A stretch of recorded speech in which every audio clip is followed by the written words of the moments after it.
बोलिए देवादिदेव प्रथम तीर्थंकर भाग्य विधाता आदिदेव श्री आदिनाथ भगवान की जय। वर्तमान शासन नायक श्री वर्धमान जिनराज की जय। आचार्य भगवान श्री आदि सागर जी, शांति सागर जी, महावीर कीर्ति जी, विमल सागर जी, सन्मति सागर जी, गणाधिपति गणधराचार्य श्री कुंतु सागर जी सहित समस्त आचार्य भगवान की जय।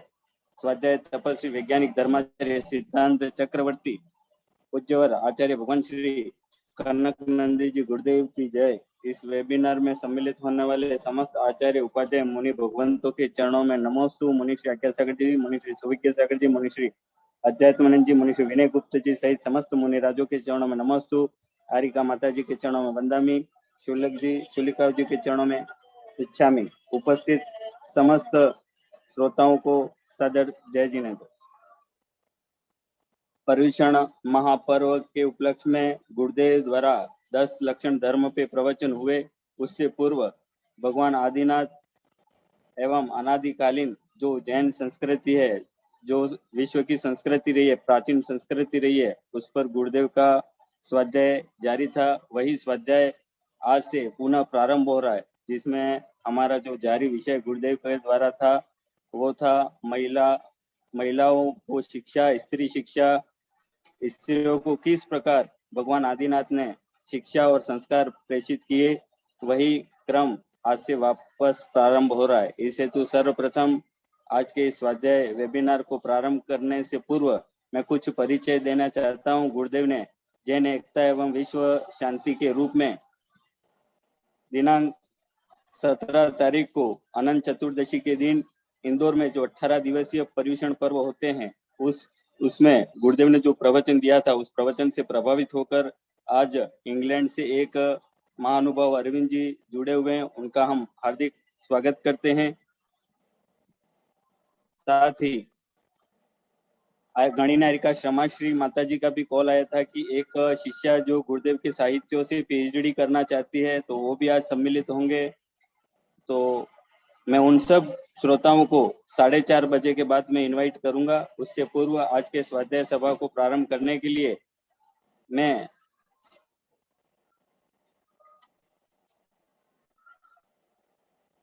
सर्वप्रथम मुनि श्री सुविज्ञ सागर जी गुरुदेव के चरणों में नमोस्तु नमोस्तु नमोस्तु करता हूँ। गुरुदेव मंगलाचरण के द्वारा आज की स्वाध्याय सभा को आरंभ करें। नमोस्तु मुनि।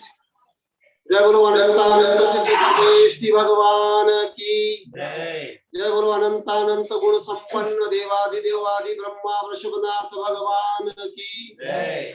दिनवाणी सरस्वती माता की जय। जय बोलो परम पूज्य गणाधिपति गणधराचार्य श्री कुंतु सागर जी गुरुदेव की जय। जय बोलो परम पूज्य वैश्विक दृष्टि संपन्न वैज्ञानिक श्रमणाचार्य श्री कनक नंदी जी गुरुदेव की जय। सत्य सनातन जैन धर्म की जय। समस्त संत वृंद की जय। अहिंसामय विश्व धर्म की जय। प्रिय धर्मात्मन, आचार्य भगवंत भारत का जो प्राचीन इतिहास बता रहे हैं, उसके अंतर्गत युग निर्माता भगवान ऋषभ देव इसके पर आधारित बहुआयामी ज्ञान सारे विश्व के लिए प्रस्तुत कर रहे हैं। उससे संबंधित आज मंगलाचरण के रूप में एक कविता आचार्य भगवंत की प्रस्तुत है, जिसका शीर्षक है भगवान आदिनाथ बनाम भारतीय शिक्षा संस्कृति। सुनो सुनो हे कथा सुनो आदिनाथ भगवान की, जिससे तुम्हें ज्ञात होगी महानता भारत भूमि की। जय हो जय हो अजय हो जय हो आदि गुरु।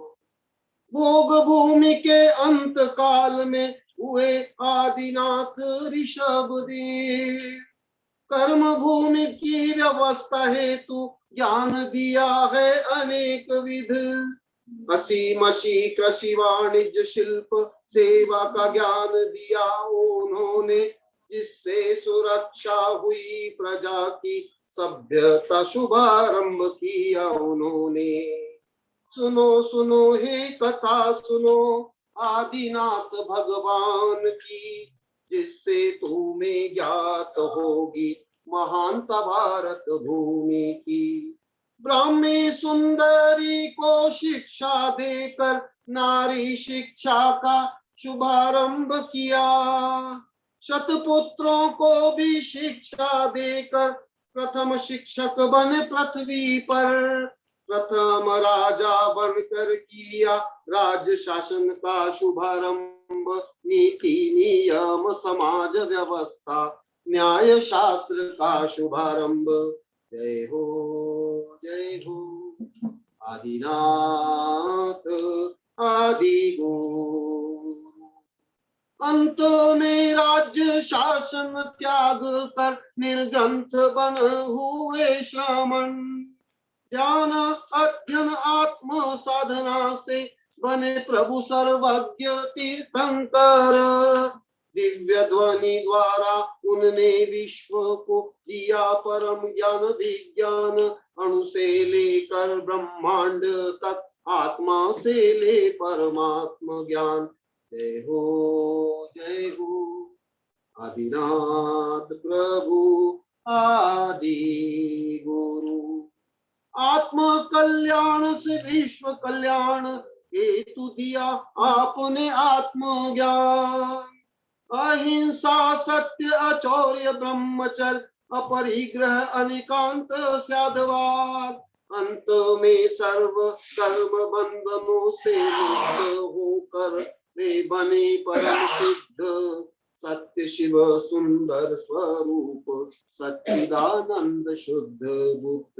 जय हो आदि गुरु आदिनाथ। आदिनाथ के पुत्र भरत से आर्यावर्त हुआ भारत देश। ब्राह्मी के कारण ब्राह्मी लिपि सुंदरी से गणित ज्ञान। यह है भारत का प्राचीन इतिहास तथा ही सभ्यता संस्कृति। आध्यात्मिक भारतीय संस्कृति कनक की आत्म संस्कृति। जय हो आदि गुरु आदिनाथ। सुनो सुनो हे कथा सुनो आदिनाथ भगवान की। जिससे तुम्हें ज्ञात होगी महानता भारत भूमि की। जय हो आदि गुरु। जय हो आदिनाथ।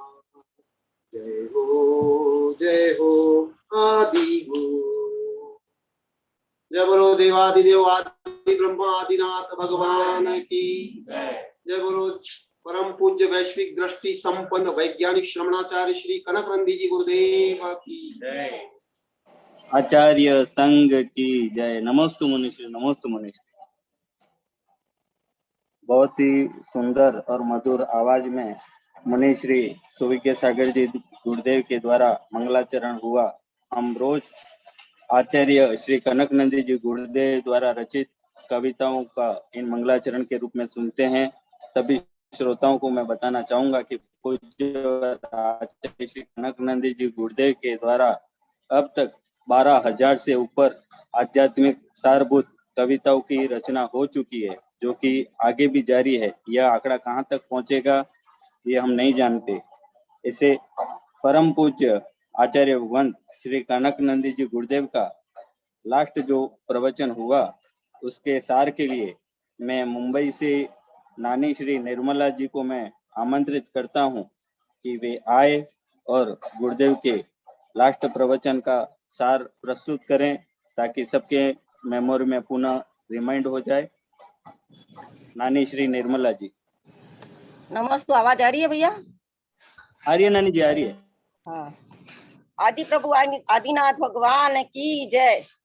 मेरे आराध्य गुरु, मेरी आत्मा का बोध कराने वाले, आत्मा से परमात्मा बनाने वाले, मौन साधना में रत रहने वाले, अनेक विद्याओं के पारंगत, निमित्त ज्ञानी, अभिनव शुद्ध केवली आचार्य भगवान को मेरा कोटि कोटि से नमोस्तु नमोस्तु नमोस्तु। सुबह के सागर जी मुनिश्री को मेरा नमोस्तु। आध्यात्मानंद जी गुरुदेव को मेरा नमोस्तु। सौहार्दमती माता जी को मेरा वंदामी। सुवत्सलमती माता जी को वंदामी। शुल्लिका माता जी को इच्छामी। दादाजी को वंदना। सबको जय जिनेन्द्र। आज्ञा सागर जी मुनिश्री को मेरा नमोस्तु माता जी को वंदनामी। और वेबिनार में धवलमती माता जी, सुनिधिमती माता जी को वंदनामी, सभी को वंदनामी। गुरुदेव नमोस्तु गुरुदेव, नमोस्तु गुरुदेव। गुरुदेव आपने बताया कि क्षमा भाव धर्म है और 9 कोटि से होता है। मन वचन काया कृतकारी अनुमोदना से भाव की अभिव्यक्ति वचन से होती है। क्षमा में सवे जीवाणाम सवे जीवा खवंतु में, सभी जीवों को क्षमा हो, सभी जीवों को क्षमा करना चाहिए। निगोद में यह जीव अनादिकाल से था और रहा, और वह जाकर कैसे क्षमा मांग सकता है। लेकिन संपूर्ण जीवों के प्रति, 84 लाख योनियों के जीव के प्रति, उन सबके प्रति भावों से और वचन से और 9 कोटि से क्षमा करना चाहिए। यही योग्यता है। अपने जीवन में तभी उसका प्रभाव पड़ेगा। आपने कमठ और मरुभूति का भी उदाहरण दिया। मरुभूति ने कमठ का 10 भव तक वेर चलता रहा। मरुभूति का जीव क्षमा करता रहा, लेकिन कमठ ने कभी क्षमा नहीं मांगी। मरुभूति ने वासना तक के भाव थे कमठ के अंदर तो भी मरुभूति ने क्षमा किया, तो भी कमठ ने क्षमा प्रदान नहीं की। लेकिन पाषाण भगवान को तो उनका फल मिलता रहा, कमठ को उसका फल नहीं मिला। कमठ 84 लाख योनियों में घूमता रहा और भगवान क्षमा करते रहे और सिद्ध हो गई। गुरुदेव आपने और भी बताया कि क्षमा वाणी धर्म है, तो एक इंद्रियों से लेकर पंचेंद्रिय तक क्षमा कैसे प्रदान कर सकते हैं? जैसे टीवी टेप में क्षमा रखने से क्या क्षमा हो पाएगी? पहले क्षमा प्रदान करना चाहिए, फिर प्राप्त करने के लिए अधिकार करना चाहिए। क्षमा करेंगे तो भावों में भी पवित्रता आएगी, योग्यता आएगी। अन्य कोई क्षमा करेगा तो उसका फल भी मिलेगा। और भी बताए कि पार्श्वनाथ भगवान के समय में नहीं, चतुर्थ काल में ही नहीं, हर काल में केवली हुए, अंतर केवली, मुख केवली हुए। तीर्थंकर काल में भी भगवान ध्यान में रहते थे। दुष्ट दुर्जन लोग समुद्र में फेंक देते थे, पेड़ों में फेंक देते, उत्सर्ग करते थे, जलाते थे, मारते थे। किसी शत्रु ने क्षमा नहीं की तो भी वह मोक्ष में चले गए। इसलिए सिद्ध होता है कि धर्म आत्मा का स्वभाव है। भले उनकी अभिव्यक्ति वचन से आदि से होती है, पर वचन कोई क्षमा की गारंटी नहीं है। क्षमा बोलने से या कार्ड भेजने से क्षमा नहीं होती है। मैत्री भाव है और भावों में बाहर से क्षमा, वचन से क्षमा करने की क्षमा नहीं है। क्षमा एक पक्ष युक्त आया मुक्त नहीं है। अनंत अनंत जीव है, बोल नहीं सकते हैं, वचन से भी नहीं बोल सकते हैं। इसलिए मैत्री भाव से ही हर जीव सुखी रहे। कोई भी शत्रु नहीं, नारकी है, मिथ्यात्व दृष्टि है, उनके दुर्गुणों को स्वीकार नहीं कर सकते हैं, परंतु उनके प्रति क्षमा के भाव रखने चाहिए। किसी के साथ वेर विरोध नहीं करना चाहिए। आपने बताया था कि क्षमा वाणी और वह शब्द ही गलत है, न काया में, न शब्द में, न भाव में। आपने बताया कि अगर कोई भाव से क्षमावान है तो उसको विरोधी मानते हैं, शत्रु, अज्ञानी, दुष्ट, दुर्जन मानते हैं। तो भी तो उन्होंने मोक्ष प्राप्त कर लिया है। कई उत्सर्ग विजयी हुए, हर काल में तीर्थंकर होते हैं। कई ने तो उनके माता पिता ने भी क्षमा नहीं की। गजकुमार जैसे मुनि ससुर ने भी क्षमा नहीं की। जलती हुई सिगड़ी सिर पर रख दी थी, लेकिन वह मोक्ष चले गई और कई स्वार्थ सिद्धि चले गई। इसलिए धर्म पर के आश्रित नहीं है, धर्म स्वयं के ऊपर आश्रित है। स्वयं को क्षमा करना है, किसी से क्षमा मांगने की आवश्यकता नहीं है। क्षमावान नहीं होते हैं। माया मिथ्यात्व को नाश करती है। केवल क्रोध के अभाव से क्षमा नहीं होती है, मान के अभाव से मार्दनी होता है। संपूर्ण गुणों को नष्ट करने वाला क्रोध है, न कि क्रोध दिखाई देता है, पर मान अंतरंग में मायाचारी लोग सतत चलती रहती है, दिखाई नहीं देती है। स्वार्थ सिद्धि के लिए, स्वयं को सिद्ध करने के लिए, स्वयं को क्षमावान सिद्ध करने के लिए यह बात बोल देते हैं, लेकिन यह गलत है। सूक्ष्म भावों से ही क्रोध को क्षय करना, संपूर्ण कर्मों में क्षमा करना है। गुरुदेव आपने भगवत की आराधना से और भी बताया कि समता और शांति मन वचन काय से लगातार नहीं रहती है। क्षमावाणी पर्व हजारों बार मना लिया, पूजा विधान कर लिए, व्रत कर लिए, तो भी क्षमा नहीं आई। आग बबूला हो जाना ही क्रोध नहीं है। अनंतानंद जी भी आग बबूला नहीं होते हैं। अनंतानंद मान है, माया है, प्रत्याखान प्रत्याखान संचलन समस्त कक्षा है, तो भी आग बबूला हो गया। क्या यह मारा पीटा तो वह क्रोधी है? नहीं। समस्त निद्या से लेकर पृथ्वी के जीव, पृथ्वी का, जल का, वायु का, वनस्पति का आदि वचन में वह शरीर में उबलते नहीं है, कहा करते हैं क्रोध है। संपूर्ण दोष मान कषा है, वह मान दोष लोभ कषा है, और लोभ और दोष अक्ष संचार है। जहाँ एक कषा है वहाँ अन्य सब कषा होगी। एक मान कषाय में हिंसा भी, असत्य, चोरी और मैथुन।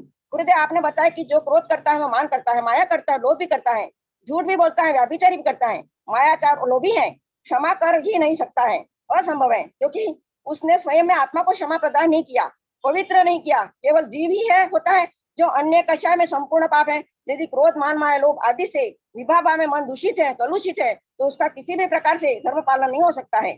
यदि मन शुद्ध हो गया है, ऐसा होने पर भी क्रोध, मान, माया, लोभ, द्वेष, घृणा, प्रपंच, निंदा आदि है, तब मन निश्चित अशुद्ध है। क्रोध के अभाव में क्षमा है, उसमें कोई संशय नहीं है। लेकिन जहाँ भाव शुद्धि है वही संपूर्ण धर्म असंभव है, मान्य है। इसके बाद आपने बाहुबली का वर्णन भी किया।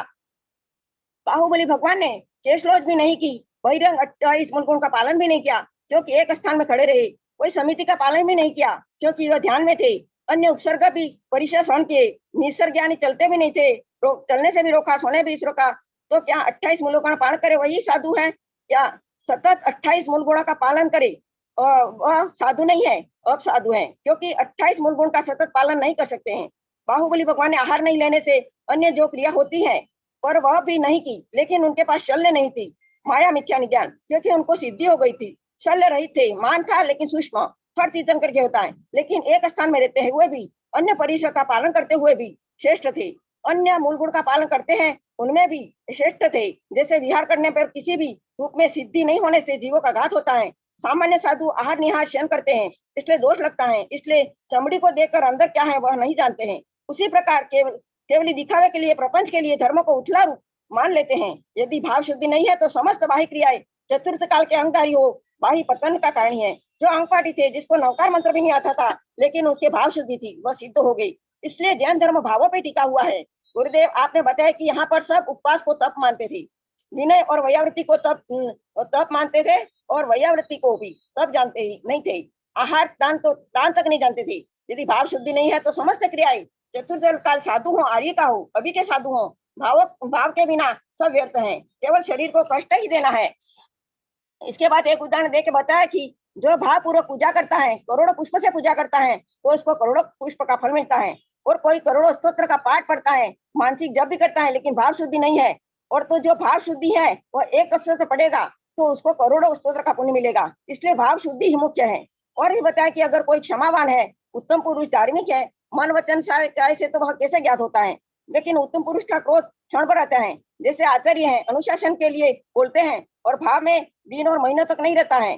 छठे गुण स्थान में तीर्थंकर भी है, संचलन, क्रोध कषा आदि होगी, स्थित रूप में होती है, उदय रूप में नहीं होती है। उत्तम क्षमाधारी ज्ञान ही आवश्यकता के अनुसार क्रोध करते हैं तो क्षण भर के लिए रहता है, तब जानना चाहिए कि उत्तम है। मध्यम दो प्रकार का रहता है, और यदि कोई सब कषाय है, ईर्षा है, घृणा है, विपाप है, उत्तम अधमाधम है, 24 घंटा क्रोध करता रहता है, वो पापी है, अभव्य है, मित्रष्टि है, जिसका अभी अपना भाव बहुत दूर है।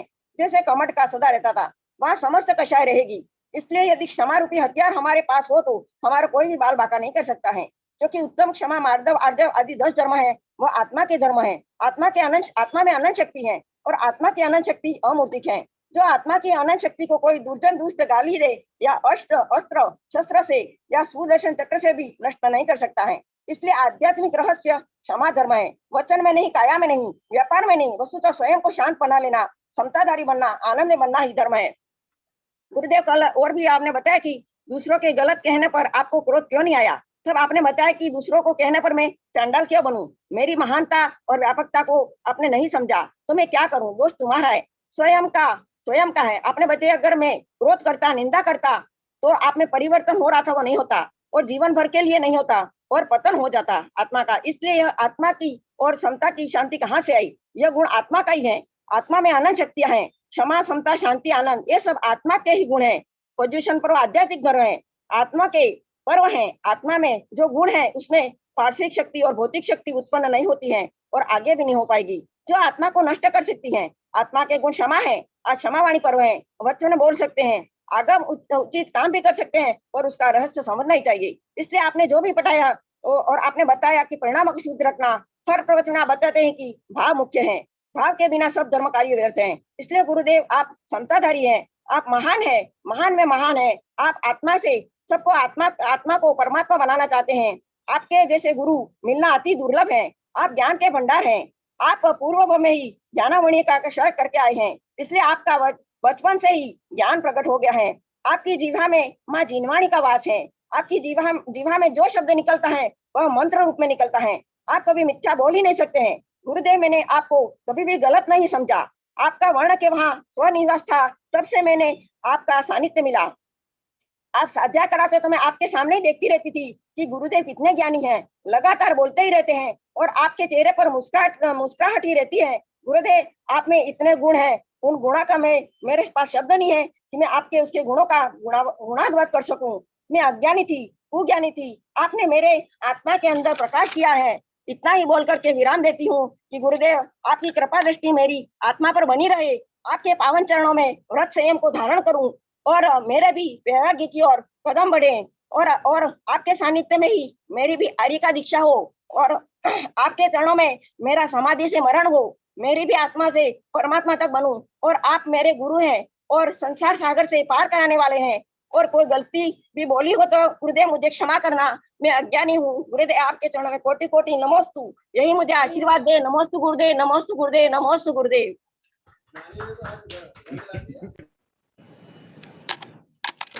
बहुत सुंदर, बहुत फास्ट इम्प्रेस था, बेस्ट इम्प्रेस। गुरुदेव ये आपका नाम लेके ही मैंने कलम हाथ में ली थी कि गुरुदेव के मैं कुछ गुणों का बोल सकूं, नहीं तो ऐसे में नहीं बोल सकती थी। आपका नाम लेकर के मैंने बोला है गुरुदेव नमोस्तु। बहुत सुंदर, बहुत सुंदर, आशीर्वाद, स्वागतम।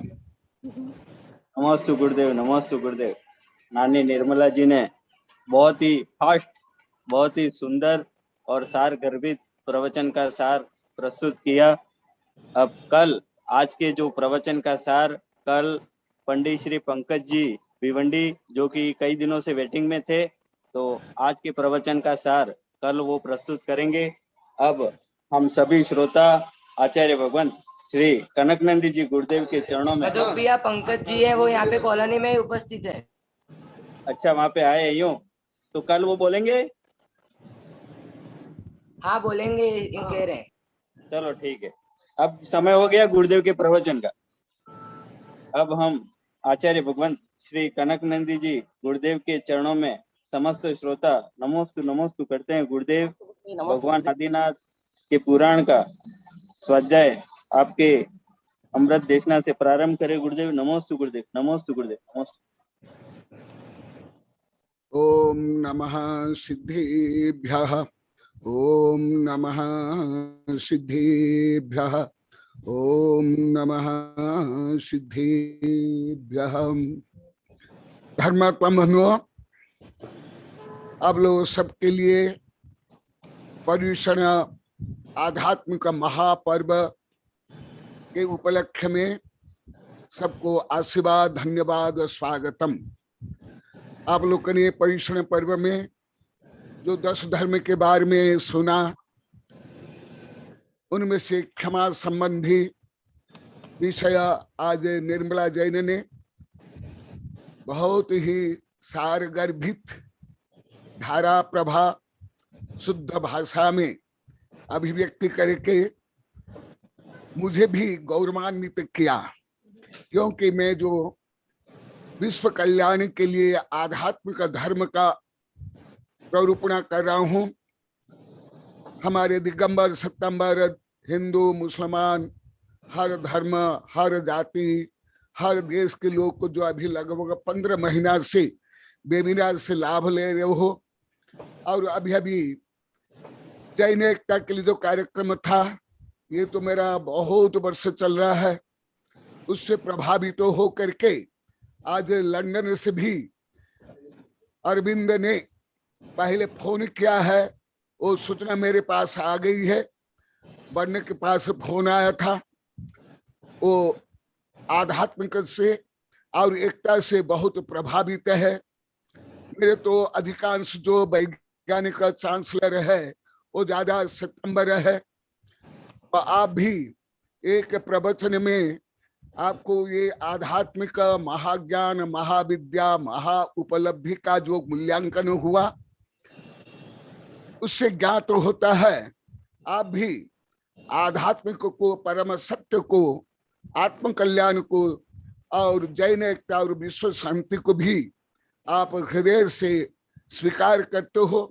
इसलिए एक प्रवचन के बाद ही आपका फोन आया और आज समय पर आप उपस्थित, आपको भी मेरा आशीर्वाद।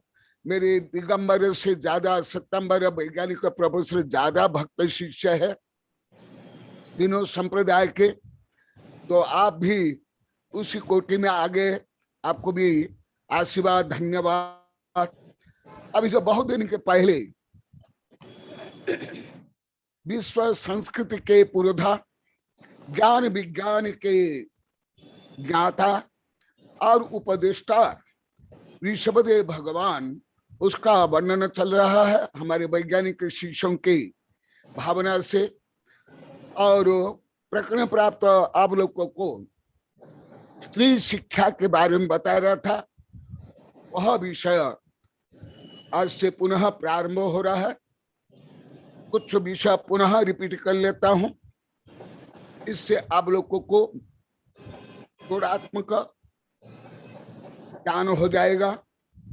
जब दोनों ब्राह्मी और सुंदरी तो लड़कों से, भरत और बाहुबली से छोटी थी, तथापि जब वो किशोरी अवस्था में भगवान के पास आते हैं, खेलने के लिए आते हैं, परंतु राजा वृषभदेव बोलते हैं, बेटियां आज खेलने के लिए नहीं जाना है, आज तुमको मैं विद्या पढ़ाऊंगा, सिखाऊंगा। और फिर वो बताते हैं, विद्यावान पुरुष लोके सन्मतिं याति लोको विदेह नारी च तद्वती धत्ते स्त्री सृष्टि अग्रिमम पदम।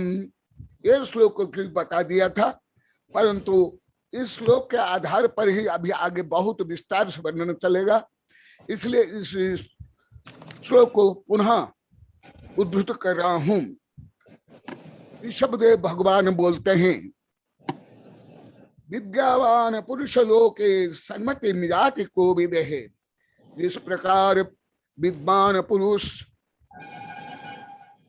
मान्य होते हैं, श्रेष्ठ होते हैं और ज्ञानी सभ्य समाज में समादर को प्राप्त करते हैं, उसी प्रकार नारी च तद्वती धत्ते। जैसे पुरुष ऐसे ही स्त्रियां भी नारी च तद्वते धत्ते स्त्री सृष्टि अग्रिम पदम। स्त्रियां भी आध्यात्मिक दृष्टि से आत्मा है। अब लोगों को इस वेबिनार में भी 1000 बार बता दिया हूं, सब्बे शुद्ध शुद्ध नया potential every living being is divine. जब निगोद से लेकर के 84 लाख योनि के समस्त जीव दिव्य दृष्टि से परमात्मा है, तो जिस प्रकार समाज में स्त्रियों के प्रति घृणा है और अभी भी आधुनिक वैज्ञानिक युग में भी तालिबानी आज धर्म के नाम पर, तालिबानी का अर्थ है विद्यार्थी, परंतु धर्म के नाम पर जो विषय करके माता बहनों के प्रति क्रूरता है, उसके बारे में भी आप लोग को बताया था। और बताया था देश विदेश से जितने धर्म दर्शन परंपरा है, ट्रेडिशन है, उसमें सर्वश्रेष्ठ समादर मैं जो प्रायोगिक रूप में देखा और साहित्य में पढ़ा, केवल श्वेतांबर जैन में है। क्योंकि आप लोग को जानते हो मेरे कितने श्वेतांबर भक्त शिष्य है देश विदेश में, आहार देते, चतुर्मास करते, सब व्यवस्था करते हैं, वेबिनार में रहते हैं, सब में प्रायोगिक रूप में आगम से लेकर के सिद्धांत से लेकर व्यवहार रूप में सर्वश्रेष्ठ आदर समान अधिकार श्वेतांबर में है। भले दिगंबर में श्वेतांबर में कुछ रीति रिवाज या कुछ सिद्धांत के भेद हो, अभी उसको मैं गौण करके जो सार्वभौम रूप में स्त्रियों के प्रति जो आदर सम्मान बहुमान है, वो श्वेतांबर, ये भी आप लोग को विस्तार से बताया था। और मेरे शिष्य आज यहीं बैठा है और उसका भैया भी बैठा, वो भी बोला हाँ गुरुदेव, मैं बम्बई में भी देखा श्वेतांबर में जो आदर है दिगंबर में नहीं। और आप लोग को बताया था वैश्विक दृष्टिकोण से ईसाई लोक में, और वो भी सेकंड वर्ल्ड वॉर के बाद ईसाई में भी प्रति धर्म में, समाज में, शिक्षा में, राजनीति में, विज्ञान में समान अधिकार है।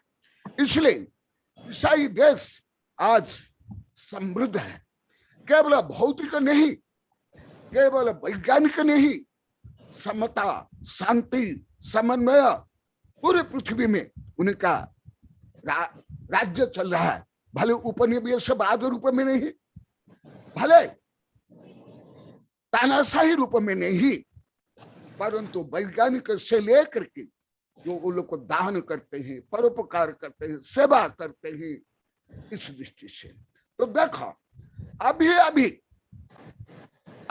ईसाई ने ज्यादा अधिकार दिया है। वो भी पहले स्त्रियों को वोटाधिकार नहीं देते थे, परंतु देखो जैन धर्म में लिखित रूप में 1000 वर्ष प्राचीन में आप लोगों को बता रहा हूं, स्त्री को नारी तद्वती धत्ते स्त्री सृष्टि अग्रिम पदम। तो इसलिए स्त्री शिक्षा केवल जो लौकिक शिक्षा ही नहीं, उसके साथ साथ जो आध्यात्मिक शिक्षा, उनका समादर राजनीतिक दृष्टि से, धार्मिक दृष्टि से, सब दृष्टि से यथायोग्य स्त्रियों को अधिकार मिलना चाहिए। आज जब वैज्ञानिक लोग ग्लोबल वार्मिंग को लेकर के जो शोध बोध कर रहे हैं, पूरी पृथ्वी को ग्लोबल विलेज मान रहे हैं, परंतु जैन धर्म में ग्लोबल विलेज नहीं है, ग्लोबल थिंकिंग नहीं है। हम तो यूनिवर्सल थिंकिंग वाले हैं, हम तो यूनिवर्सल फैमिली वाले हैं। तो इसलिए हमें विचार करना चाहिए। आज स्त्रियों के साथ जैसे ऐसे व्यवहार है, गरीब के प्रति, काला गोरा, अनपढ़, तो क्या ये आध्यात्मिक दृष्टिकोण है? क्या ये व्यावहारिक दृष्टिकोण है? ये साम्यवादी दृष्टिकोण है? ये लोकतंत्र दृष्टिकोण है? नहीं। तो ये विषय आप लोग को पहले भी बताया हूं, पुनः अभी कुछ बता देता हूं। नारी तद्वती धत्ते स्त्री सृष्टि अग्रिम पदम।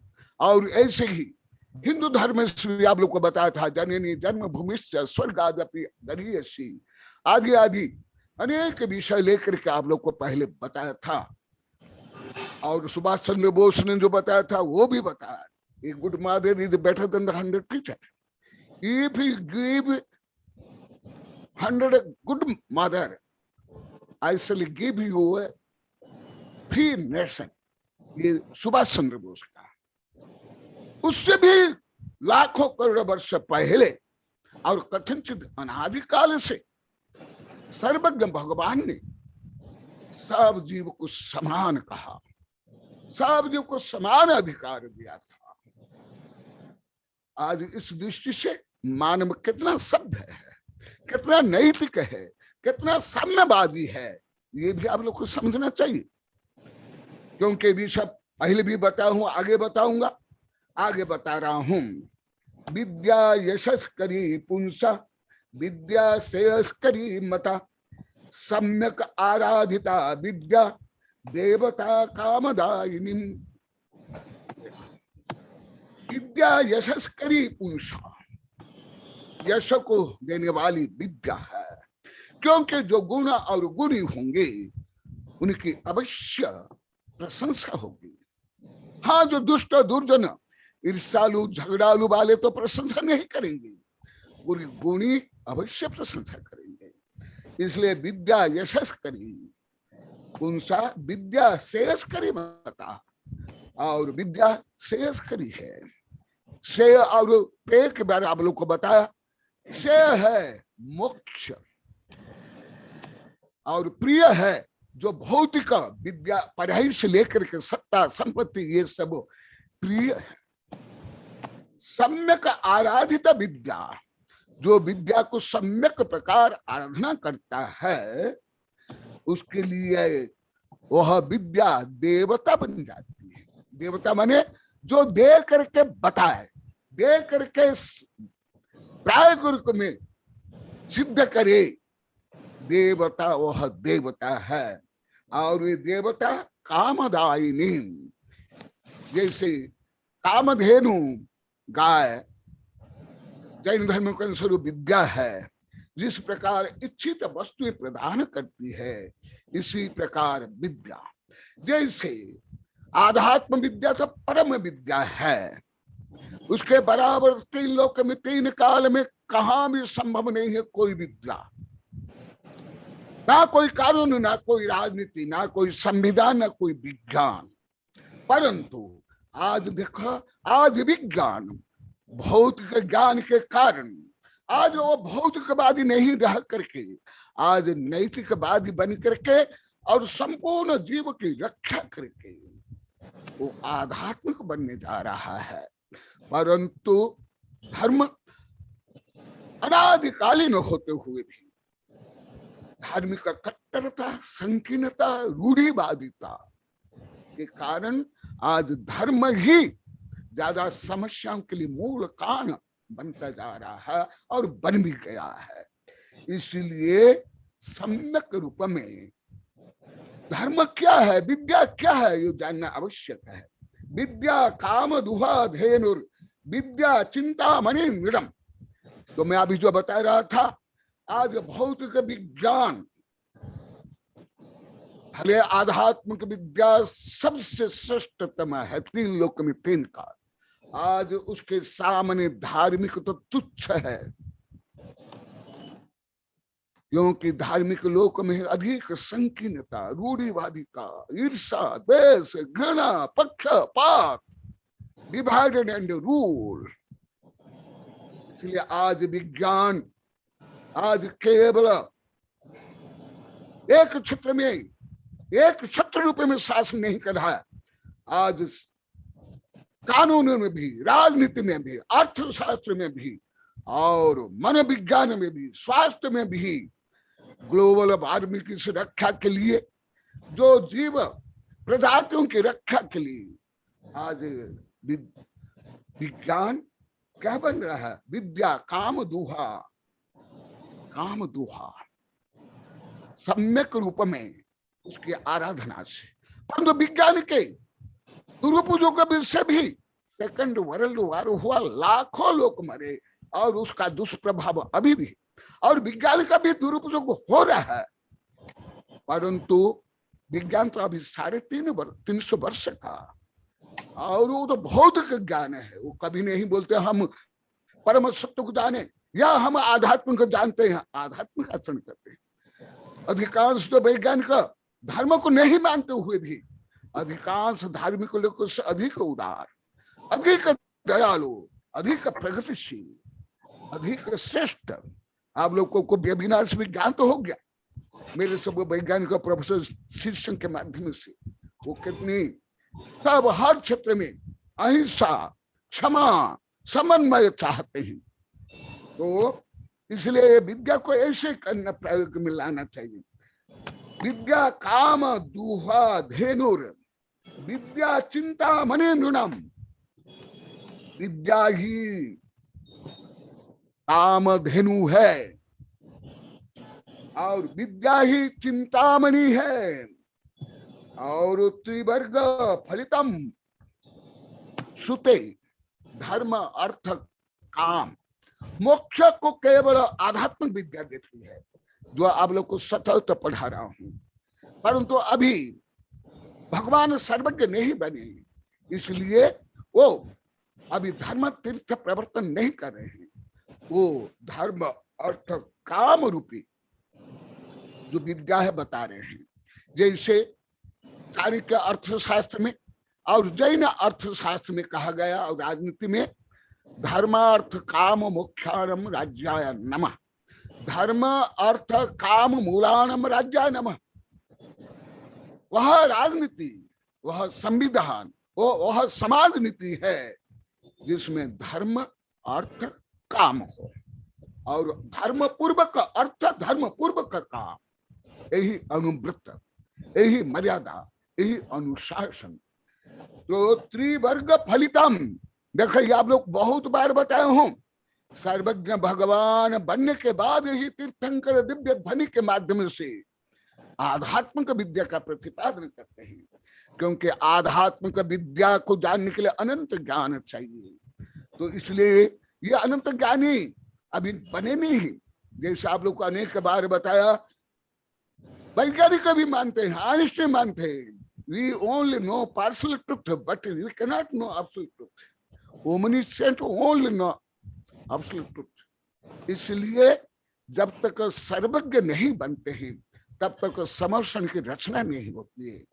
ये तो इससे सिद्ध होता है जो आदिनाथ भगवान भले 3 ज्ञान के धारी थे। अभी जो मैं आगे बताऊंगा बहुत विस्तार से, ये सब ज्ञान के धारी होते हुए, 3 ज्ञान के धारी होते हुए भी काय को समझ थी, और व्रती होते हुए भी वो सर्वज्ञ नहीं। और बिना सर्वज्ञ समस्त रहस्यों को, परम रहस्य को, परम सत्य को तद्भव मुख्य गान में तो कल्याण से युक्त तीर्थंकर भी नहीं जान सकते हैं। इससे आप लोगों को परिज्ञान हो जाना चाहिए। आध्यात्मिक विद्या के बराबर 3 लोक में 3 काल में कोई विद्या नहीं। आप लोग को अनेक बार सुने होंगे, मेरे वैज्ञानिक शिष्यों को मैं बोलता हूं, पूरी पृथ्वी के समस्त वैज्ञानिक, समस्त दार्शनिक, समस्त राजनीतिज्ञ, समस्त कानूनविद भी सर्वज्ञ के समकक्ष हो ही नहीं सकते, संभव ही नहीं। अभी तो वैज्ञानिक लोग को 5% भी भौतिक तत्व को नहीं जान पाए, एटम को भी पूरा नहीं जान पाए, सोल को भी नहीं जान पाए। तो देखा, इसलिए जो देश विदेश स्कूल कॉलेज विश्वविद्यालय भी जो पढ़ाया जाता है वो परम विद्या नहीं है, वो आध्यात्मिक विद्या नहीं है, केवल धर्म अर्थ काम सुते। इसलिए जो सब आप लोग को मानते हो, अभी भी निर्मला बोल रही थी, मैं आध्यात्मिक विद्या का मुख्यतः उपदेश कहूं। अन्य विद्या भी मैं सामान्य विद्यार्थी से वैज्ञानिक आचार्यों को पढ़ाता हूं, परंतु सब में मैं आध्यात्म को ही जोड़ता हूं। विद्या संपत परंपरा, और विद्या ही परंपरा में अभ्युदय सुख और नैतिक सुख देता है। विद्या बंधुश्च मित्रम च विद्या कल्याण कारकम सह याई धनम विद्या विद्या सर्वार्थ साधिनी। देखो, विद्या ही बंधु है। तुम्हारा शरीर, तुम्हारा राग देश, तुम्हारा मन में उत्पन्न होने वाले संकल्प विकल्प, तुम्हारा मन, तुम्हारा इंद्रियां, तुम्हारी सत्ता संपत्ति भी क्या परभव में जाएगी, परंतु अनादिकाल से 84 लाख योनि में और अभी और आगे भी जो भव्य है वो मोक्ष जाएंगी।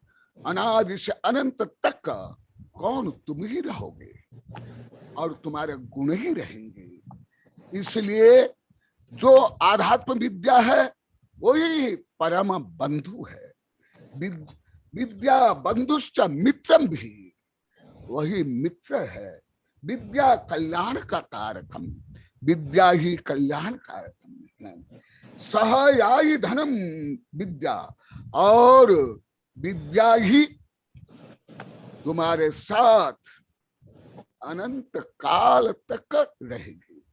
तुम्हारा शरीर भी नहीं, चक्रवर्ती के वैभव भी नहीं, इंद्र के वैभव भी नहीं, यहाँ तक कि तीर्थंकर के समर्षण के वैभव भी अनंत काल नहीं रह सकता है, क्योंकि वो आत्म स्वभाव नहीं। आत्म स्वभाव ही आत्मा के साथ साथ शाश्वत का विद्यमान रहता है। और विद्या सर्वार्थ साधनी, समस्त अर्थ को सिद्ध करने वाली केवल विद्या है। परंतु अभी money money money, brighter then sunshine, sweeter than Honey, अभी तक केवल धर्म सर्व गुणा कांचन आश्रयते, समस्त गुण अभी धन में ही आश्रय। केवल व्यापार राजनीति, केवल पढ़ाई नहीं, आज धर्म भी धन के दास बनता जा रहा है। आज धार्मिक लोग भी धर्म के गुलाम बनते जा रहे हैं। गुलाम, सेवक, मालिक नहीं। मालिक जो गृहस्थ भी है वो न्याय से उपार्जन करेगा और उसका सदुपयोग करेगा, वो मालिक है। परंतु जो धर्म कमाने, धन कमाने के लिए अन्य अत्याचार पापाचार शोषण करते हैं और फैसने बैसने में ही सब धन लूट लेते हैं, ना दान करते हैं ना परोपकार करते हैं, वे सब धन के दास है। ये भी विषय बहुत पढ़ा दिया हूं, आगे पढ़ाऊंगा। इसलिए तद विद्या ग्रहणम यत्नम पुत्र के कृते युवाम तत् संग्रहण कालो अयम युवयोर वर्तते अधुना।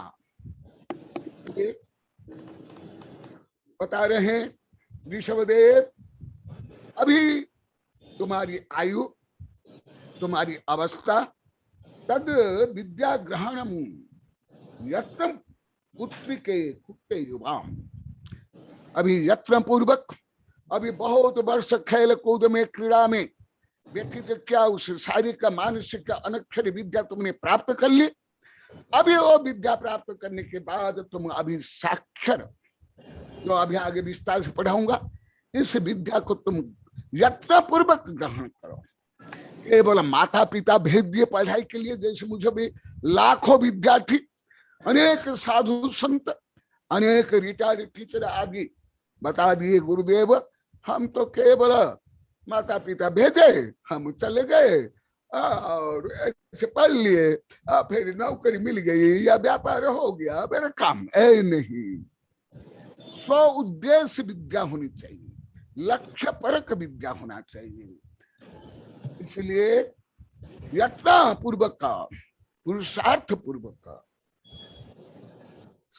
सत्य संग्रहण काल अयम, अभी संग्रह काल है, ग्रहण काल है, अर्जन काल है। युवय वर्तते अधुना, अभी तुम विद्या अध्ययन में प्रवृत्त हो।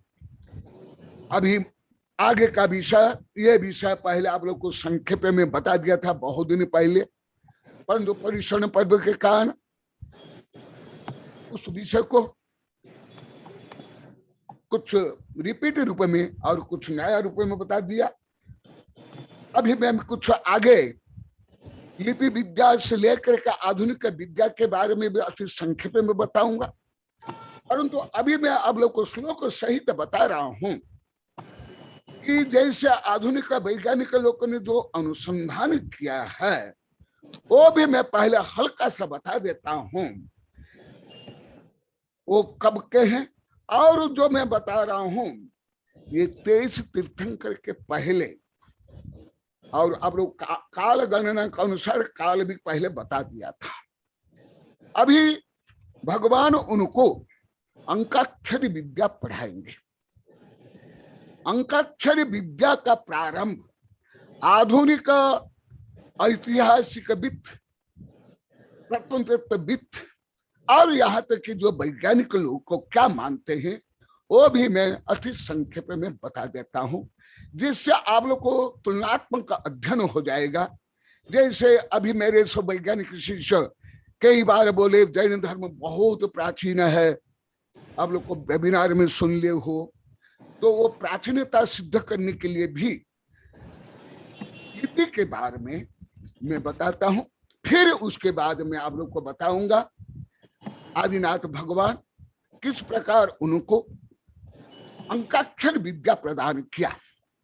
परंतु तो उसके पहले आधुनिक वैश्विक दृष्टिकोण से आप लोग को बता रहा हूं कि लिपि का आविष्कार कैसे हुआ था। बहुत संक्षिप्त में विस्तार से पढ़ना तो एक दिन आप लोग कितना विशाल ग्रंथ देखा था प्रोफेसर प्रभात का, और एक मेरी किताब है शब्द ब्रह्म परम ब्रह्म, ये भी पढ़ लेना। और भी मेरी कई किताबें सर्वोदय शिक्षा मन विज्ञान, वो पढ़ लेना। अभी अति संक्षेप में संदर्भ के अनुसार बताता हूं। अभी धरती में प्रमुख 400 प्रधान लिपियां हैं, 400 प्रधान लिपियां हैं। और जो आधुनिक विद्वान है उनके अनुसार ईसा पूर्व 10वीं शताब्दी में ये लिपियां प्रारंभ हुई। कितने? ईसा पूर्व 10 में। और आधुनिक मत के अनुसार 25,000 पूर्व क्रोम मेघनाल मानव गुहा में रहते थे और गुहा में रह करके गुफा रह करके वहां निवास करते थे, आदि आदि करते थे और जो कुछ वो जीवन यापन करते थे वो चित्र बनाते थे। उस चित्र के माध्यम से वो अभिव्यक्ति भी करते थे, मैं कहाँ गया, कहाँ से आया, मुझे क्या करना है। आधुनिक विज्ञान के अनुसार मैं बता रहा हूं और जैन धर्म के अनुसार तो आप लोग को बता ही रहा हूं। पहले आर्य थे, वो चित्र बनाते थे, विशेष कर पशु पक्षी ये सब चित्र। वहां से प्रारंभ हुई चित्रलिपि। यह है चित्रलिपि। विशेष करके चीन की और जापान की लिपि चित्रलिपि है। जैसे मैं अभी आगे बताऊंगा। हम अक्षर जानते हैं, वो अक्षर का समूह चित्र जानते हैं। वो वहां चित्रलिपि यहां से प्रारंभ हुई, यहां से प्रारंभ हुई। और उसके बाद 10,000 वर्ष पहले वैज्ञानिक मानते हैं मानव सभ्यता का विकास हुआ। फिर ईसा पूर्व 2000 वर्ष में सेमेटिक भाषा परिवार का विकास हुआ। उसके बाद 1000 वर्ष पूर्व ईसा पूर्व फिर व्यंजना, जो स्वर और व्यंजन जो मैं अभी पढ़ाने वाला हूं, आप लोग को पढ़े, ऐसी लिपि का प्रारंभ हुआ। उसके पहले चित्रलिपि थी, जो चित्र के माध्यम से बताया जाता है। अभी भी जैसे चित्रलिपि अभी भी है, आप भी प्रयोग करते, मैं भी प्रयोग करता हूं। जैसे नक्शा वगैरह भी चित्रलिपि है, रोड में जो बोर्ड रहते हैं वो भी चित्रलिपि है। हाँ, एरो चिन्ह आदि जो विभिन्न चिन्ह है ये भी चित्रलिपि है। तो ये पहले से ये चित्रलिपि प्रारंभ है। और फिर सेमेटिक लिपि, उसके बाद सुमेरियन लिपि हुई और सुमेरियन लिपि ही परिवर्तित होकर के ईसा पूर्व 800 वर्ष, सुन लो जो मैं अभी बताऊंगा उस विषय में मैं जा रहा हूं। ईसा पूर्व 800 वर्ष पूर्व सेमेरियन लिपि है, वही ब्राह्मी लिपि रूप में कन्वर्ट हो गई। ब्राह्मी रूप में वही सेमेरियन लिपि चित्रलिपि से लेकर के परिवर्तित होते होते, परंतु जैन धर्म के अनुसार सबसे प्राचीन और मौलिक है। फिर इसी प्रकार आगे जाकर के यही ब्राह्मी लिपि भारत के संपूर्ण लिपि की जननी और तिब्बती और सिंहल भाषा की जननी बनी। और इसी यहां से ही फिर आगे विभिन्न भाषाएं, विभिन्न लिपियां, विभिन्न ग्रंथ प्रारंभ हो गए। तो ये ब्राह्मी लिपि का वर्णन प्राय करके हिंदू धर्म में भी है, इतिहास में भी है, सब में है। माने वो मूल जो ब्राह्मी लिपि है वो कहाँ न कहाँ पर है। और लिपि का प्रारंभ जो वर्णन लिखते थे, पहले तो मौखिक बोलते थे, परंतु आगे जाकर के जो बोलने लगे उसके भाषा की उत्पत्ति हुई।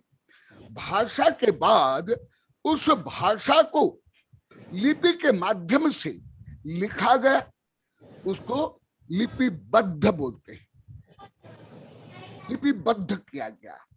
तो ब्राह्मी लिपि से ही क्या हुआ, यही ब्राह्मी लिपि से प्राचीन मिस्र की लिपि थोत देव लिपि प्रारंभ हुई, फिर बेबीलियन लिपि, फिर नेबो देवता लिपि, फिर यहूदी लिपि। और ये यहूदी विदेशी समस्त धर्म के प्राचीन धर्म है यहूदी धर्म। और वो पैगंबर को मूसा और उनकी लिपि मूसा लिपि। और उसके बाद इस्लाम धर्म, ये तो अर्बाचीन धर्म है, 1400 वर्ष प्राय ये, उनके अपेक्षा अल्लाह इस लिपि के निर्माता है, करता है। और जैन धर्म के अनुसार मैं तो बता रहा हूं, और यूनानी लोग को इसको हेमर्स बोलते हैं। और ऐसे विकास होता होता फिर अभी तक लिपि का हुआ। वैज्ञानिक दृष्टि से यदि लिपि नहीं होती तो वो जो तीर्थंकर से बुद्ध ज्ञानी विज्ञानी उनका जो ज्ञान विज्ञान लोप हो जाता है। वो आगे पीढ़ी दर पीढ़ी अभी तक वो ज्ञान विज्ञान लिपि रूप में लिपिबद्ध होकर के हमारे पास नहीं आती। तो इसलिए जो शुद्ध पंचमी के पर्व को उपलक्ष्य में आप लोग को विस्तार से बताया हूं, उसको भी आप लोग को जोड़ लेना। आगे और कुछ भी इसमें बता रहा हूं पुराने से ही। सामान्य लोग को सोचते हैं अभी जो मैं बताया आधुनिक देश विदेश जो विद्वान लोग को क्या बोलते हैं वो संक्षेप में बताया, परंतु मैं जैन धर्म के अनुसार सिद्ध कर रहा हूं उससे करोड़ों अरब वर्ष पहले ये हो गया था। जैसे आप लोग को अनेक बार बताया हूं, इस वेबिनार में 1000 बार बताया हूं। जगदीश चंद्र बोस ने बताया पेड़ में जीव है, हमारे यहाँ लिपिबद्ध रूप में 2000 वर्ष प्राचीन ग्रंथ में दिगंबर में श्वेतांबर में वर्णन है। इसी प्रकार पानी छान करके पीना, इसी प्रकार एटम से लेकर के क्वार्क तक, इसी प्रकार जो अन्य विषय है अभी वैज्ञानिक अनुसंधान से भी सिद्ध होता जा रहा है कि एकदम प्राचीन मानव कोई असभ्य बर्बर नहीं थे। कथनचित अभी से मानव से भी अधिक सभ्य थे, वो भी बीच बीच में बताया हूं, अभी आगे और विस्तार से बताऊंगा। तो ये लिपिबद्ध सामान्यतः मानते हैं कि ऋग्वेद प्रचलित समस्त पृथ्वी में ऋग्वेद प्राचीन लिखित ग्रंथ, फिर उसके बाद हमारे जैन धर्म के प्राचीन ग्रंथ और बौद्ध धर्म के जो त्रिपिटका आदि।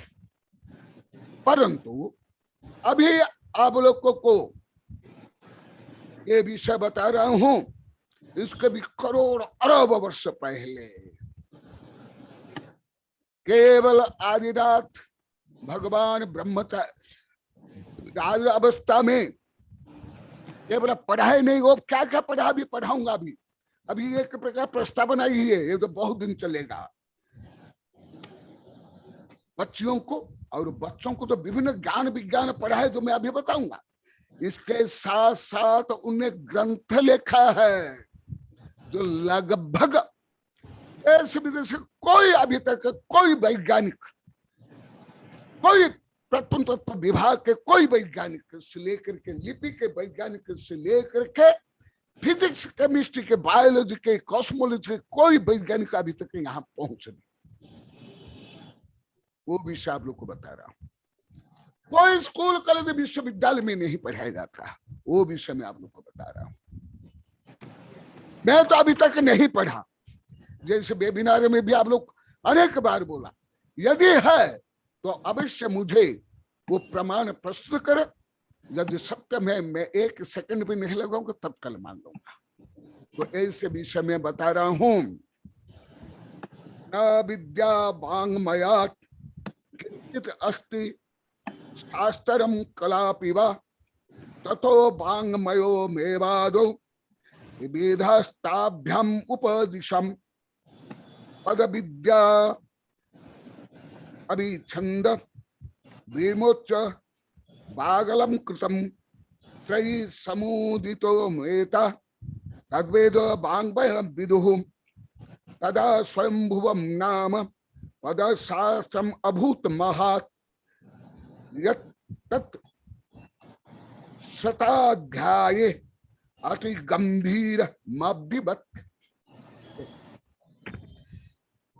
सामान्य में स्कूल कॉलेज विश्वविद्यालय में पढ़ाया जाता है, साधु संत सब बोलते हैं। पाणिनि व्याकरण मैं भी मानता हूं प्रचलित जो व्याकरण में पाणिनि व्याकरण सबसे प्राचीन, और मैं पाणिनि व्याकरण पढ़ा भी हूं और पढ़ाता भी हूं। सबसे प्राचीनतम व्याकरण है पाणिनि व्याकरण, जो अभी उपलब्ध है। परंतु यहाँ यही रिसर्च का विषय, जैसा अभी अभी मेरे वैज्ञानिक शिष्य भी जैन धर्म कितने प्राचीन है, विदेश में कितना प्राचीन है, वो सिद्ध करने में लगे हुए। आप लोग को सुन लिया वेबिनार में, अभी वो विषय बता रहा हूं। यही जानना चाहते मेरे सब दिगंबर सितंबर शिष्य कि जैन धर्म कितना प्राचीन है, इसलिए विषय को प्रारंभ किया गया। अभी आप लोगों को बता रहा हूं, राज्य अवस्था में ऋषभदेव ने बच्चों को और बच्चों को पढ़ाने के लिए मौखिक विद्या के साथ साथ लिखित ग्रंथों की सृष्टि की, रचना की, और अर्थशास्त्र, अलंकार शास्त्र, राजनीति शास्त्र आदि समस्त लौकिक जो विद्या देश विदेश समस्त विश्वविद्यालय में जो पढ़ाया जाता है वो सब गृहस्थ अवस्था में उन्हें लिख लिया था, परंतु आध्यात्मिक विद्या नहीं। ये भी बता देता हूं, आध्यात्मिक विद्या के मास्टर नहीं थे वो, अब विज्ञानी होते हुए भी, और दो कल्याण से युक्त होते हुए भी, और व्रती बनने के बाद भी वो आध्यात्मिक विद्या को प्राप्त नहीं कर पाए थे, क्योंकि आध्यात्मिक विद्या के लिए अनंत ज्ञान चाहिए, अनंत ज्ञान चाहिए। इसलिए आप लोग को वेबिनार में भी सैकड़ों बार बोल दिया हूं, मैं वैज्ञानिक साहित्य में और वैज्ञानिक चले में सैकड़ों बार सुन लिया हूं कि हम अभी परम सत्य को जानने के लिए नम्र प्रयास कर रहे हैं, और एक एक पर्दा उठाने के लिए हम प्रयास करें। और हमारे देश में बीए में पढ़ने के बाद वो मास्टर बन जाते हैं, और सबको तो सब कुछ आता है। कितनी विडंबना है, सुन लो। तो देखो भगवान क्या करते हैं, सुनो, बांगमय की रचना करते हैं। बांग प्लस मय, बांगमय, ये संधि है, बांग प्लस मय। बांग माने वचन, जैसे ब्राह्मी और सुंदरी को जो पढ़ा रहे हैं वो वाचनिक पढ़ा रहे हैं। जैसे मैं आप लोग को बोल रहा हूं ये वाचनिक, ये है बांग, और जैसे ये ग्रंथ है ये हुआ बांगमय। मैं जो बोल रहा हूं ये बांग, वचन, स्पीच, और ये जो ये ग्रंथ है आदि पुराण के आधार पर जो मैंने एक ग्रंथ लिखा हूं, युग निर्माता ऋषभदेव, ये बांगमय। जो मैं बोल रहा हूं ये स्पीच, भाषण, और ये मैन्युस्क्रिप्ट। तो मैन्युस्क्रिप्ट की भी रचना अभी करोड़ों अरब खरब वर्ष पहले हो गई।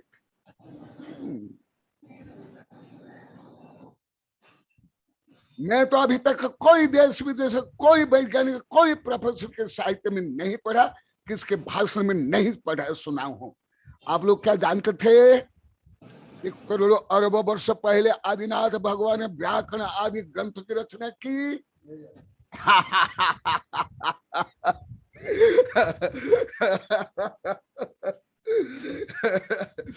तो सबसे पहले कौन सी रचना उन्होंने की?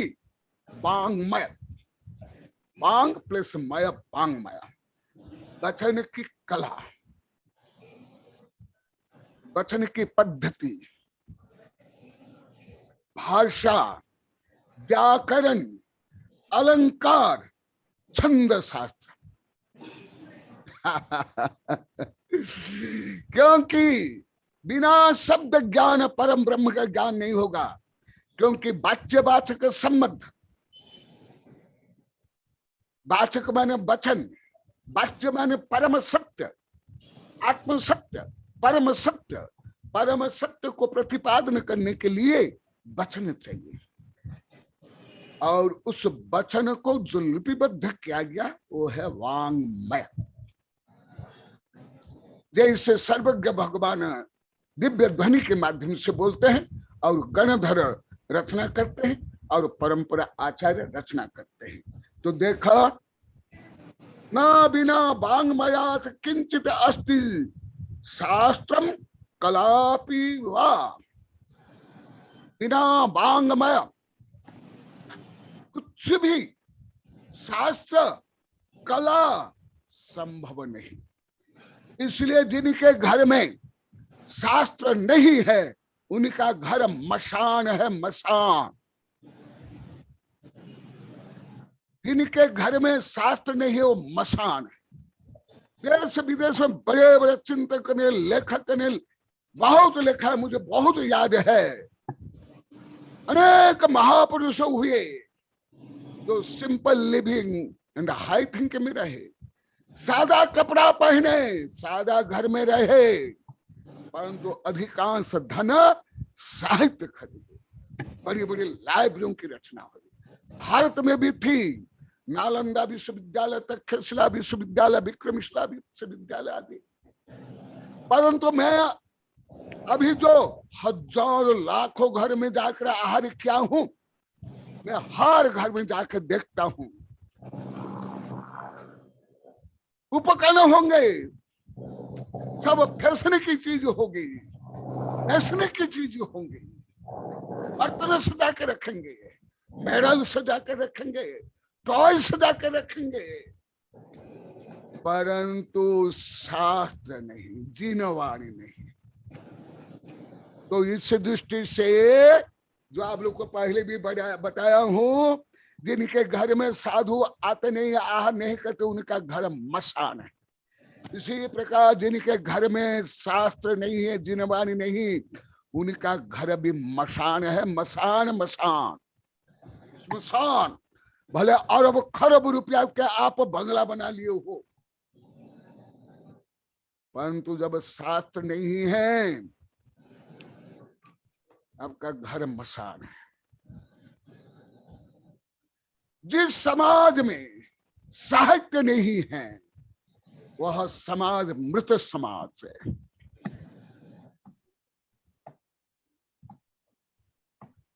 बहुत वर्ष की एक कहानी है। लंदन में एक सभा हो रही थी, वहां वो भाषण करता एक प्रश्न करता है कि यदि लंदन को पर कुछ आक्रमण हो रहा है या जल रहा है, तुम क्या रक्षा करोगे? क्या ये बिल्डिंग रक्षा करोगे या संपत्ति, या क्या रक्षा करोगे? वो सब बोलते हैं You want to save kingmaker। माने एक ग्रंथ है, वो ग्रंथ की रक्षा करेंगे, क्योंकि यदि साहित्य नहीं है तो जो प्राचीन ज्ञान विज्ञान, आधुनिक ज्ञान विज्ञान से आप वंचित हो, निर्जीव हो। इसलिए देखो, अरब वर्ष पहले ऋषभदेव भगवान ने बताया था ग्रस्त अवस्था में, ना बिना वांग्मयात किंचित अस्ति। मैं तो अधिकांश जैन के घर में शास्त्र सजाते हुए नहीं देखा हूं। मैं तो हर जगह में फटका लगाता हूं, यहां भी फटका लगाया हूं। यहां तक कि मैंने अनुभव किया, जो शास्त्र भी रहते हैं, दीपावली के समय में वो शास्त्र जिस पर कचरा फेंक देते हैं बाहर, इसी प्रकार जीनवाणी को भी कचरा मान करके यहां से लेकर जहां मैं बैठा हुआ हूं, अभी नहीं, अभी 5 वर्ष पहले यही कॉलोनी से लेकर हर गांव में कोई अपवाद होगा, दीपावली के समय में जिस पर कचरा फेंक लेते बाहर, ऐसे आप लोग को सब फेंकते थे। आप लोग को बोल रहा हूं, यू आर, यहां भी जो बैठे हैं, मेरे पास भी बैठे, परंतु एक टूटा फूटा बर्तन भी उसको निकाल करके कहां ना कहां उसको रख लो, सड़ा गला, फटा हुआ भी वस्त्र कोई गरीब को नहीं दोगे। वो भी किसी न किसी रूप में प्रयोग करे, वो भी करना चाहिए, परंतु कंजूसाई रूप में जो करते हो गलत। सदुपयोग के रूप में रिसाइकिल करना चाहिए, मैं भी करता हूं। मैं कागज जो प्रूफ है उसको मैं फिर यूज करता हूं, परंतु जिनवाणी का और शास्त्र का अनादर मैंने अनुभव किया। कोई 1000 में नहीं, लाखों जैन में एकाध कोई हो। किसी के घर में भी मैंने जिनवाणी विराजमान होते हुए नहीं देखा, बहिष्कार करते हुए देखा हूं। बहिष्कार ज्यादा मेरे वैज्ञानिक प्रोफेसर शिष्य मुझे अभी कुछ वर्ष से 10-15 वर्ष से बोल रहे हैं। डॉक्टर BL सेठी से लेकर के डॉक्टर तातेड़ से लेकर डॉक्टर कछड़ा आदि, दिगंबर सितंबर जो विषय करे मेरे साहित्य, जो PhD कराता है विश्वविद्यालय, जैसे दिगंबर में हमारे डॉक्टर BL सेठी, सितंबर में हमारे प्रोफेसर डॉक्टर तातेड़ जी, और मेरे अनेक वैज्ञानिक प्रोफेसर शिष्य पहले नहीं बोलते थे। और प्रभात, प्रोफेसर प्रभात अभी नहीं है, और जो मैं बोला हूं शायद वो देखे भी नहीं रहे। प्रोफेसर प्रभात भी मुझे बोले, गुरुदेव दीपावली के समय में सब जिनवाणु को निकाल करके जो रद्दी वाले आते हैं उनको बेच डालते हैं। मैं स्वयं देखा हूं। ये प्रभात तो अभी नहीं है, स्वर्गीय हो गए, अभी बीणा भी है, शायद ये भी सुने होंगे। फिर हमारे सब शिष्य बोले, गुरुदेव आप उस जो जिनवाणी पुरस्कार में देते हो वो नहीं देना। BL सेठी होंगे, वो बताएंगे कि आपके ऐसे मूल्यवान शास्त्र जो विश्व प्रसिद्ध है, जो वैज्ञानिक रिसर्च कर रहे हैं, आप लोग को सुन लिए होंगे। और परमाणु से परमात्मा, अनंत शक्ति संपन्न आदि किताब नहीं देना। मैं पहले आप लोगों को ज्ञान दान रूप में अध्ययन के लिए देता था, परंतु अभी 2 वर्ष हुआ यहाँ लेख लिया हूं। साहित्य प्राप्ति सूचना आचार्य श्री कनकानंद गुरुदेव सृजित साहित्य मात्र ज्ञान दानी को ही दिया जाएगा। क्यों? ये आप लोग को अनादर किए, केवल आप लोग को बेचे नहीं, रद्दी में आप लोग को कचरा जैसे फेंक डाले, और नहीं तो मंदिर में लेकर के डाल दे। और यहां तक कि मणिभद्र द्वीपेश 2016 में मेरे पास 3 बैग ला करके साहित्य लाकर दे दिए, जो मैं सबको शिविर में पुरस्कार रूप में भेंट मिल गया। तो सुन लो आप लोग को, कौन से देव शास्त्र गुरु के आप पूजक हो, कौन से आराधक हो? कुंद कुंद स्वामी ग्वालावस्था में जंगल में प्राप्त 2 शास्त्र ला करके गुरु को दे दिए, वही मर करके आचार्य कुंद कुंद बने। और आप लोग को जानते हो, दिगंबर परंपरा में एक कहानी है। एक महिला ने, एक रानी ने एक मूर्ति को छिपा लिया, अभिनय किया, और क्या हुआ, कितना अपमान हुआ, कितना बहिष्कार हुआ। उनके पिता माता भाई बंधु ने भी अपमान किया। तो ये आप लोग को अभी 5 वर्ष पहले यहाँ घर घर में सबके मन में यही दुर्भावना थी। अभी जब मैं फटका लगाया 10-20 हजार बार, अभी जाकर विनय करते यहाँ के लोग। इसके पहले विनय नहीं, अभिनय करते थे। ज्ञान दान तो देते ही नहीं थे। जो ज्ञान दान देकर शास्त्र छपाते थे उनका भी, और जो मैं शास्त्र लिखता था, और जो जिस शास्त्र के माध्यम से आज देश में PhD हो रहा है, विश्व स्तर पर जैन धर्म पहुंच रहा है, उस शास्त्र का आप लोगों ने लगभग सबने अपमान किया। सबने लगभग 100%, जो स्क्रीन पर बैठे हुए हैं, जो यहां भी बैठे है कि नहीं? बोलो, आप लोगों ने अपमान किया कि नहीं? आप लोगों का अनादर किया कि नहीं? आप जो मैं बोला वो आप लोगों ने किया कि नहीं सब, इसलिए घोर पाप आप लोगों ने बांधा है, घाती कर्म, ज्ञानावरणीय, दर्शनावरणीय, मोहनीय और अंतराय कर्म। क्योंकि साक्षात केवली जिनवाणी है, और जिनवाणी का अनादर तो 13वां गुण स्थानवर्ती समोषण में विराजमान तीर्थंकर का अनादर है। देखो वो विषय इसलिए श्लोक के माध्यम से बता रहा हूं। न बिना वांग्मयात् किंचित अस्ति शास्त्रम कलापि वा।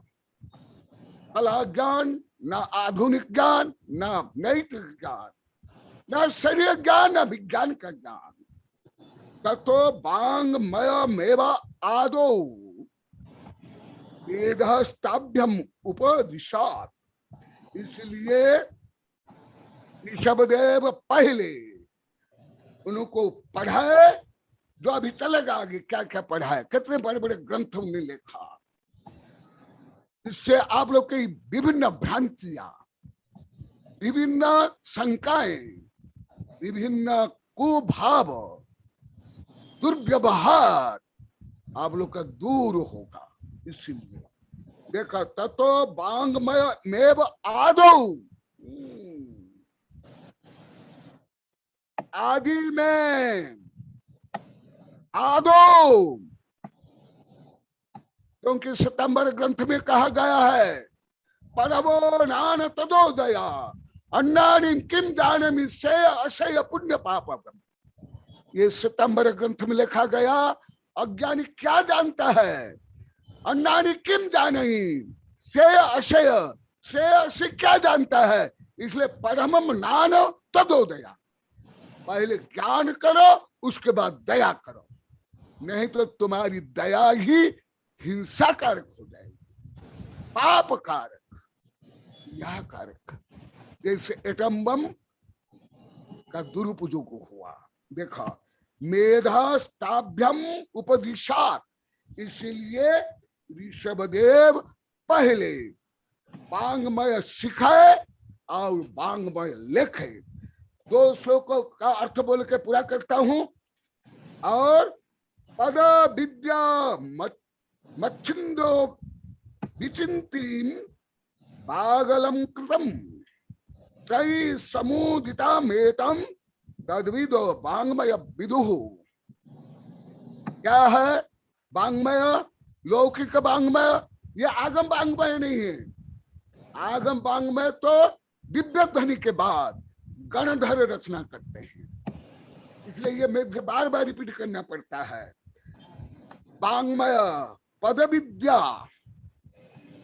पद विद्या के लिए फिर अक्षर विद्या जो अभी बताऊंगा। पद विद्यम अधिछंदो विचिंतिम बाग अलंकृतिम, फिर शब्द विद्या, पद विद्या, व्याकरण, अलंकार, छंद, इसका ज्ञान चाहिए। क्योंकि प्राचीन काल में ज्यादा छंदबद्ध ग्रंथ होते थे, भले दिगंबर सितंबर हिंदू और बौद्ध क्यों नहीं हो, भले धर्म ग्रंथ हो, नैतिक ग्रंथ, गणित ग्रंथ भी, गणित ग्रंथ भी पद्य में भी होते, यहाँ तक व्याकरण में। इसलिए पहले छंद विद्या का महत्व ज्यादा था, अभी नहीं। अभी तो छंद है, वो कैसे छंद है तो आप लोग को जानते हो। त्रयी समुदित मेतम तद्विद वांग्मय विदु। इसलिए सबसे पहले तो मैं कल बताऊंगा, कल से पहले अक्षर ज्ञान, शब्द ज्ञान, उच्चारण ज्ञान, वांग्मय ज्ञान, व्याकरण ज्ञान सही होना चाहिए। क्योंकि बिना शब्द ब्रह्म, परम ब्रह्म को नहीं जान सकते। इसलिए ये जो शब्द ज्ञान है, ये एक साथ लौकिक भी है और आध्यात्मिक है। जब इस विद्या को लौकिक ज्ञान विज्ञान में प्रयोग किया जाता है तो ये लौकिक विद्या में, परंतु वही जब जो आगम और आध्यात्म में प्रयोग किया जाता है वही आध्यात्म विद्या। इसलिए उस समय में तदा स्वयं भुवम नाम पद शास्त्रम अभूत महत। देखा स्वयं भुव, ये विषय पहले बता दिया हूं। तीर्थंकर स्वयंभू होते हैं, ऐसा हर द्रव्य स्वयंभू होता है, हर जीव स्वयंभू। आप भी स्वयंभू, मैं भी स्वयंभू। तथा स्वयंभुव नाम पद शास्त्रम अभूत महान। पद शास्त्र अभी राजस्थान पत्रिका में 2-3 दिन आया है लगातार। हिंदी ज्ञान विहीन और हिंदी की सुरक्षा कौन करेगा, पढ़ लो, अभी भी आया है।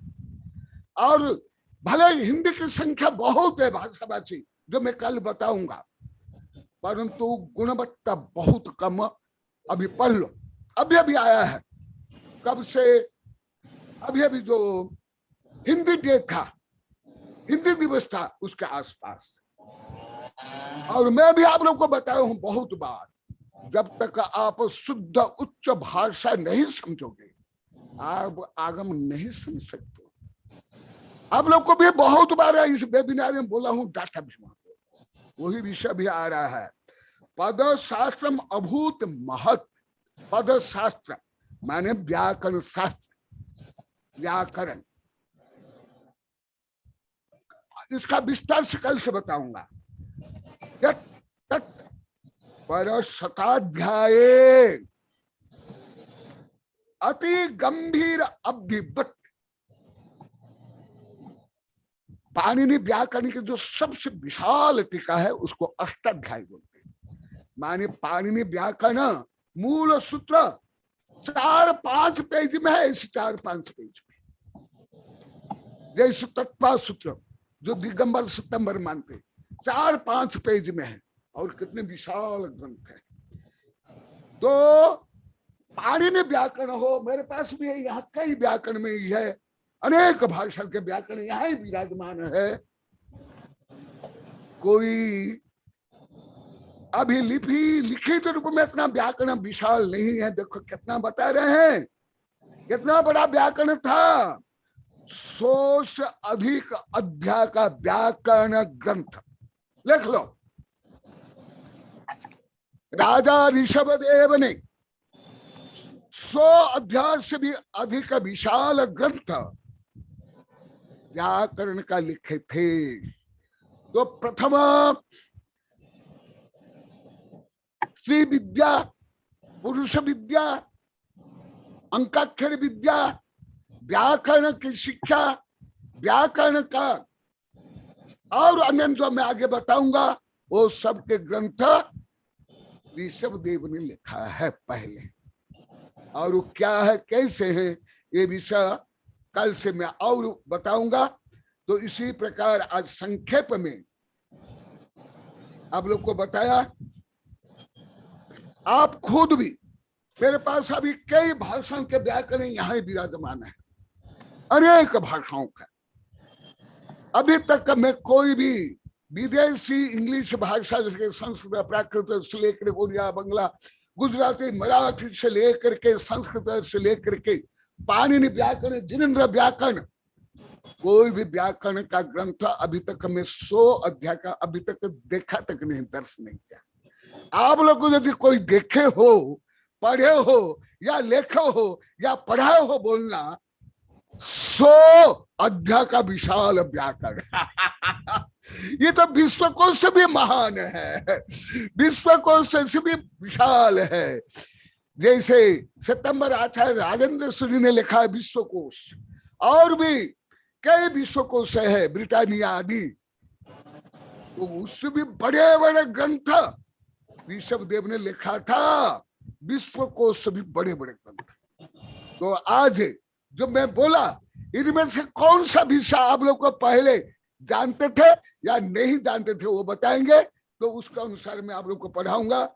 जय आदिनाथ भगवान की।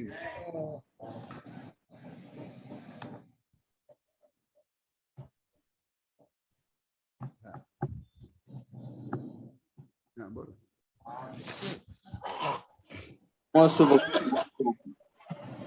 परम पूज्य आचार्य भगवान श्री कनक नंदी जी गुरुदेव की जय। अगर किसी भी श्रोता की जिज्ञासा है तो हैंड रेस पे क्लिक करें। आज के प्रवचन पे किसी की कोई जिज्ञासा है, कमेंट्स है तो हैंड रेस करें। नहीं तो मेरी जिज्ञासा का उत्तर दो। जो मैं आज बोला ये विषय कौन सा आप लोग को पहले जानते थे या कौन सा नहीं जानते थे? क्योंकि यही जानने के लिए तो सब मेरे वैज्ञानिक से ये कार्यक्रम प्रारंभ किए हैं। हाँ, यहाँ ब्रह्मचारी बोले हैं गुरुदेव संपूर्ण विषय में नहीं जानते।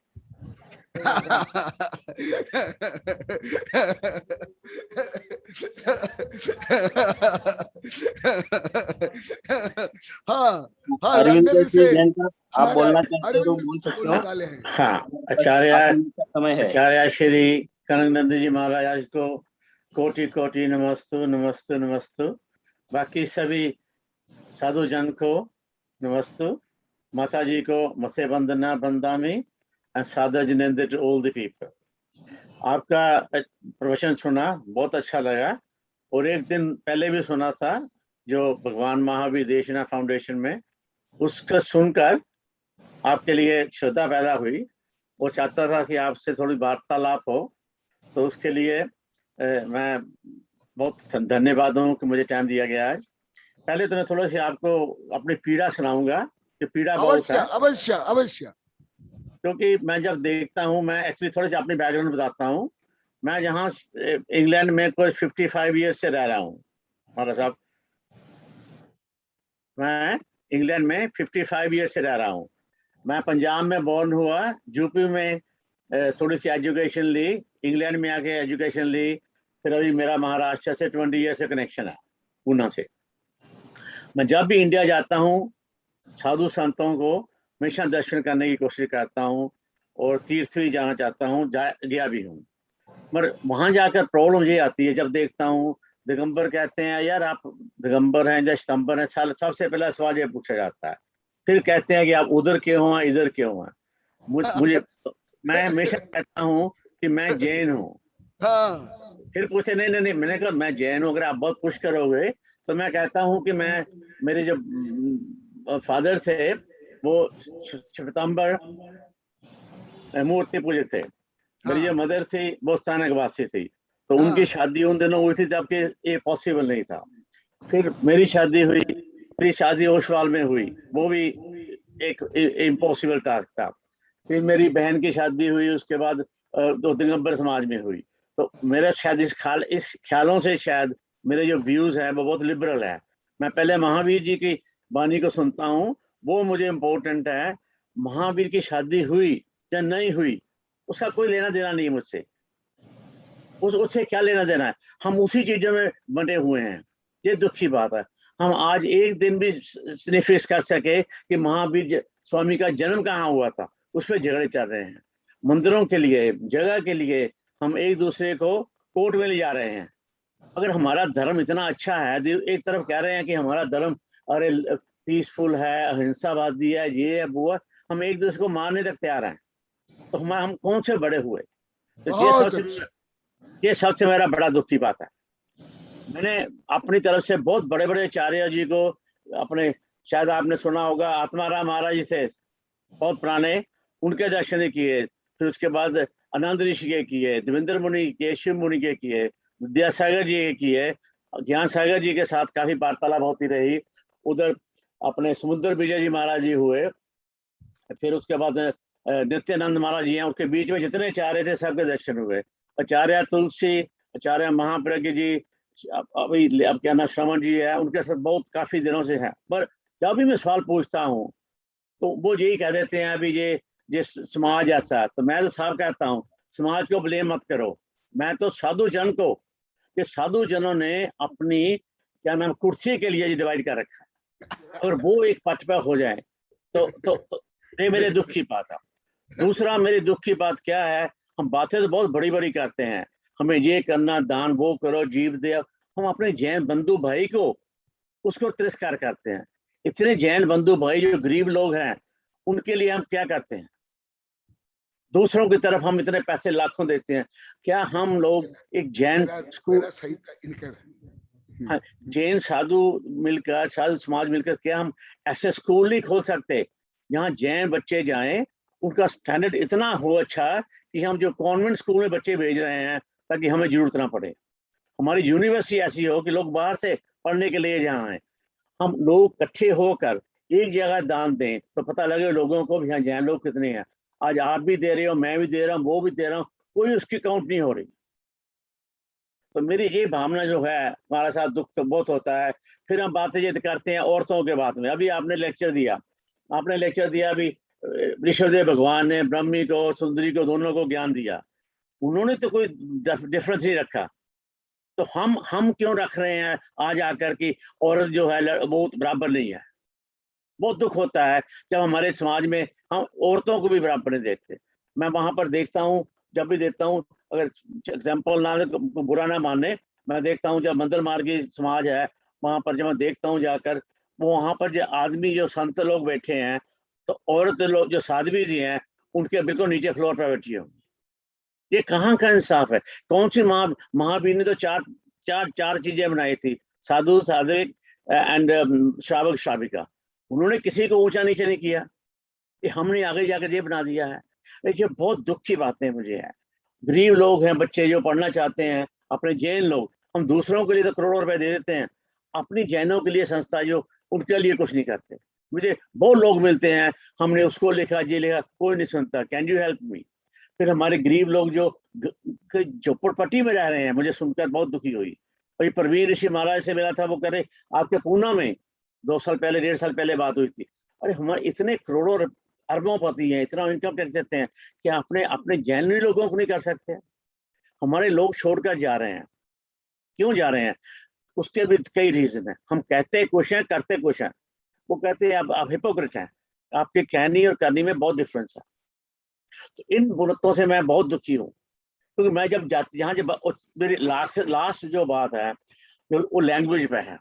हम ऐसी भाषा बोलते हैं कि हमारे बच्चे लोग जो हैं वो उनके सर से ऊपर चले जाती है, उनको कुछ समझ नहीं लगता। हम इतने रिचुअल में फंसे हुए हैं, अगर रिचुअल गलत हो गया तो आपको डांट पड़ती है। अब रिचुअल क्यों करते हैं उसको कोई बताता नहीं है। मैं आपको एग्जांपल देता हूँ। आज से 7 साल पहले जब मैंने अपनी नानी से पूछा कि माता जी ये क्या है, उसका जवाब था, तेरी माँ ने नहीं पूछा तो तू पूछने वाला कौन होता है? क्योंकि उसको खुद मालूम नहीं था। आज का जो बच्चा महाराज साहब 3 साल का बच्चा, वो ही पूछता है क्यों। अगर उसको अच्छा आंसर नहीं मिलेगा वो वापस जाना नहीं चाहता।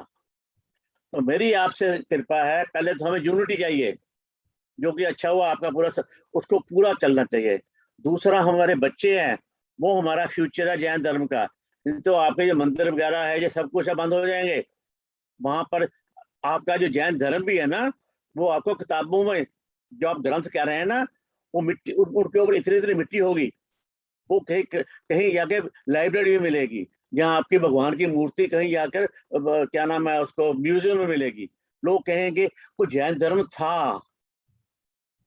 ये सिचुएशन आने वाली है अगर आप आज भी नहीं समझते, अगर आज भी हम इकट्ठे नहीं होते। हम इतने बांटे हुए हैं, और फिर क्या होते हैं, इतने आप ग्रंथों की बात की आपने, उनकी बेइज्जती होती, ठीक है होती है, क्यों होती है आप सोचिए। क्या मुझे कहा जो अमृत जिन वाणी है जो दिगंबरों की है, तो मेरा क्या लेना देना उससे। अब दूसरे कहते जी आगे सितंबर मानते हैं, हम नहीं मानते। जब ये भावना दिल से नहीं निकलेगी साधु समाज के, तो कुछ उसका नहीं होने वाला। हमको हर किसी को रिस्पेक्ट करनी चाहिए। हम क्रिश्चियन को रिस्पेक्ट देते हैं, मुसलमानों को रिस्पेक्ट देते हैं, हिंदुओं को देते हैं, और अपने नाम पर हम कुछ नहीं करते। मुझे सबसे शर्म इसलिए होती है जब जैन लोग अपने ऑफिस में हिंदुओं की फोटो लगा रखी है। यहाँ तक कि मैंने एक शर्म से कह रहा हूँ कि मैंने एक जैन के पूना में गया, तो वहां पर उन्होंने मुसलमान की लगा रखी थी, अपने आप को जैन कहते हैं। तो क्या आपने को महावीर स्वामी की फोटो लगाने को शर्म आती है? जो महावीर ने जो कोटेशन है वो लगाने को शर्म आती है? हम अपने बच्चों को समझाते नहीं है। वो क्रिश्चियन जाते हैं स्कूल में तो 50% क्रिश्चियन मान के निकलते हैं। वो हमारे स्कूल हो जिसमें जो वैल्यूज है वो जैन वैल्यू हो। जो महावीर की फैमिली के बारे नहीं, महावीर ने जो कहा है उससे से हम क्या सीखते हैं। हम सिखाते हैं बचपन से, हमारे 24 तीर्थंकर हुए हैं, तो 24 तीर्थंकर की माँ कौन थी, बहन कौन थी, उनके सिंबल को क्या मतलब रखता है, महावीर ने क्या पढ़ाया हमें, वो हम जानते नहीं है। अगर हम कहते हैं जी एनवायरनमेंट की आज इशू है, जैन धर्म में सब आंसर्स हैं, सब साइंटिफिक आंसर हैं, हमें चाहिए उसका प्रूफ चाहिए। आज अगर हमको चाहिए तो एक सेंट्रल रिसर्च साइंस सेंटर होना चाहिए, जो कि हम रिपीट करते रहते हैं। पूना में बैठे कोई कर रहा है, साउथ में बैठा कोई कर रहा है, सेंटर हो दोनों तरफ से, दिगंबर सितंबर चारों जो मेन बैठकर करें, ताकि एक रिसर्च आए। ये नहीं उसने किया हमने उसको काटना है, हम उसी में पैसा बर्बाद कर रहे हैं। आपने एक पुस्तक लिखी, आज जैन की पुस्तकों देखो कम से कम हजारों में होगी, उनमें से 90% जो पुस्तक है ना, कोई मतलब नहीं है उसका, हम सॉरी, उससे कोई ज्ञान नहीं है उसमें प्रॉपर। अगर हम 10 पुस्तकें रखें उसमें ज्ञान हो, वो हम एग्री करें प्रॉपर ज्ञान, फिर उसका ट्रांसलेशन सिंपल भाषा में हो। अगर हम आज से 10-12 साल की छोटी उम्र तक ध्यान नहीं देंगे तो समझिए जैन धर्म खत्म है। अब मुझे बताओगे जो 50 के ऊपर है, उनके दिमाग में कुछ बैठने वाला नहीं है, उनके माइंड सेट है। I'm सॉरी, मुझे बोलने को तो बहुत कुछ था, तो मैं अभी और नहीं टाइम लेना चाहता, मैंने आपके साथ शुरू किया। प्लीज मुझे हर चीज का एविडेंस चाहिए, साइंटिफिक एविडेंस, हिस्टोरिकल एविडेंस। लोग तो ये भी नहीं मानते कि पार्श्वनाथ से पहले कोई हुआ है, कई लोग तो पार्श्वनाथ को नहीं मानते हिस्टोरिकली। तो हम बात करते हैं ब्रह्मी की, भारतवर्ष करना, और जैन लोग कहाँ सो रखे हैं, मंदिरों में इतना पैसा खर्च कर रहे हैं, करोड़ों अरबों रुपये, ये खाली रह जाएंगे। शादियों में इतना खर्च करते हैं, हम कहते हैं हमें अपविग्रह करना चाहिए। सबसे ज्यादा चीजें हम जैन लोग इकट्ठा करते हैं। क्राइम हम कहते हैं कंपैशन चाहिए, हिंसा, सबसे ज्यादा हिंसा हिंसक हम हैं।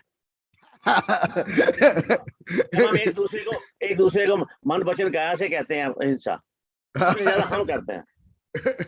और चाहे हमारा, मुझे क्षमा चाहता हूँ किसी की मैंने इंसल्ट की हो, क्योंकि मैं ज्यादा नहीं जैन धर्म के बारे में जानता, मैं प्रैक्टिकल आदमी हूँ।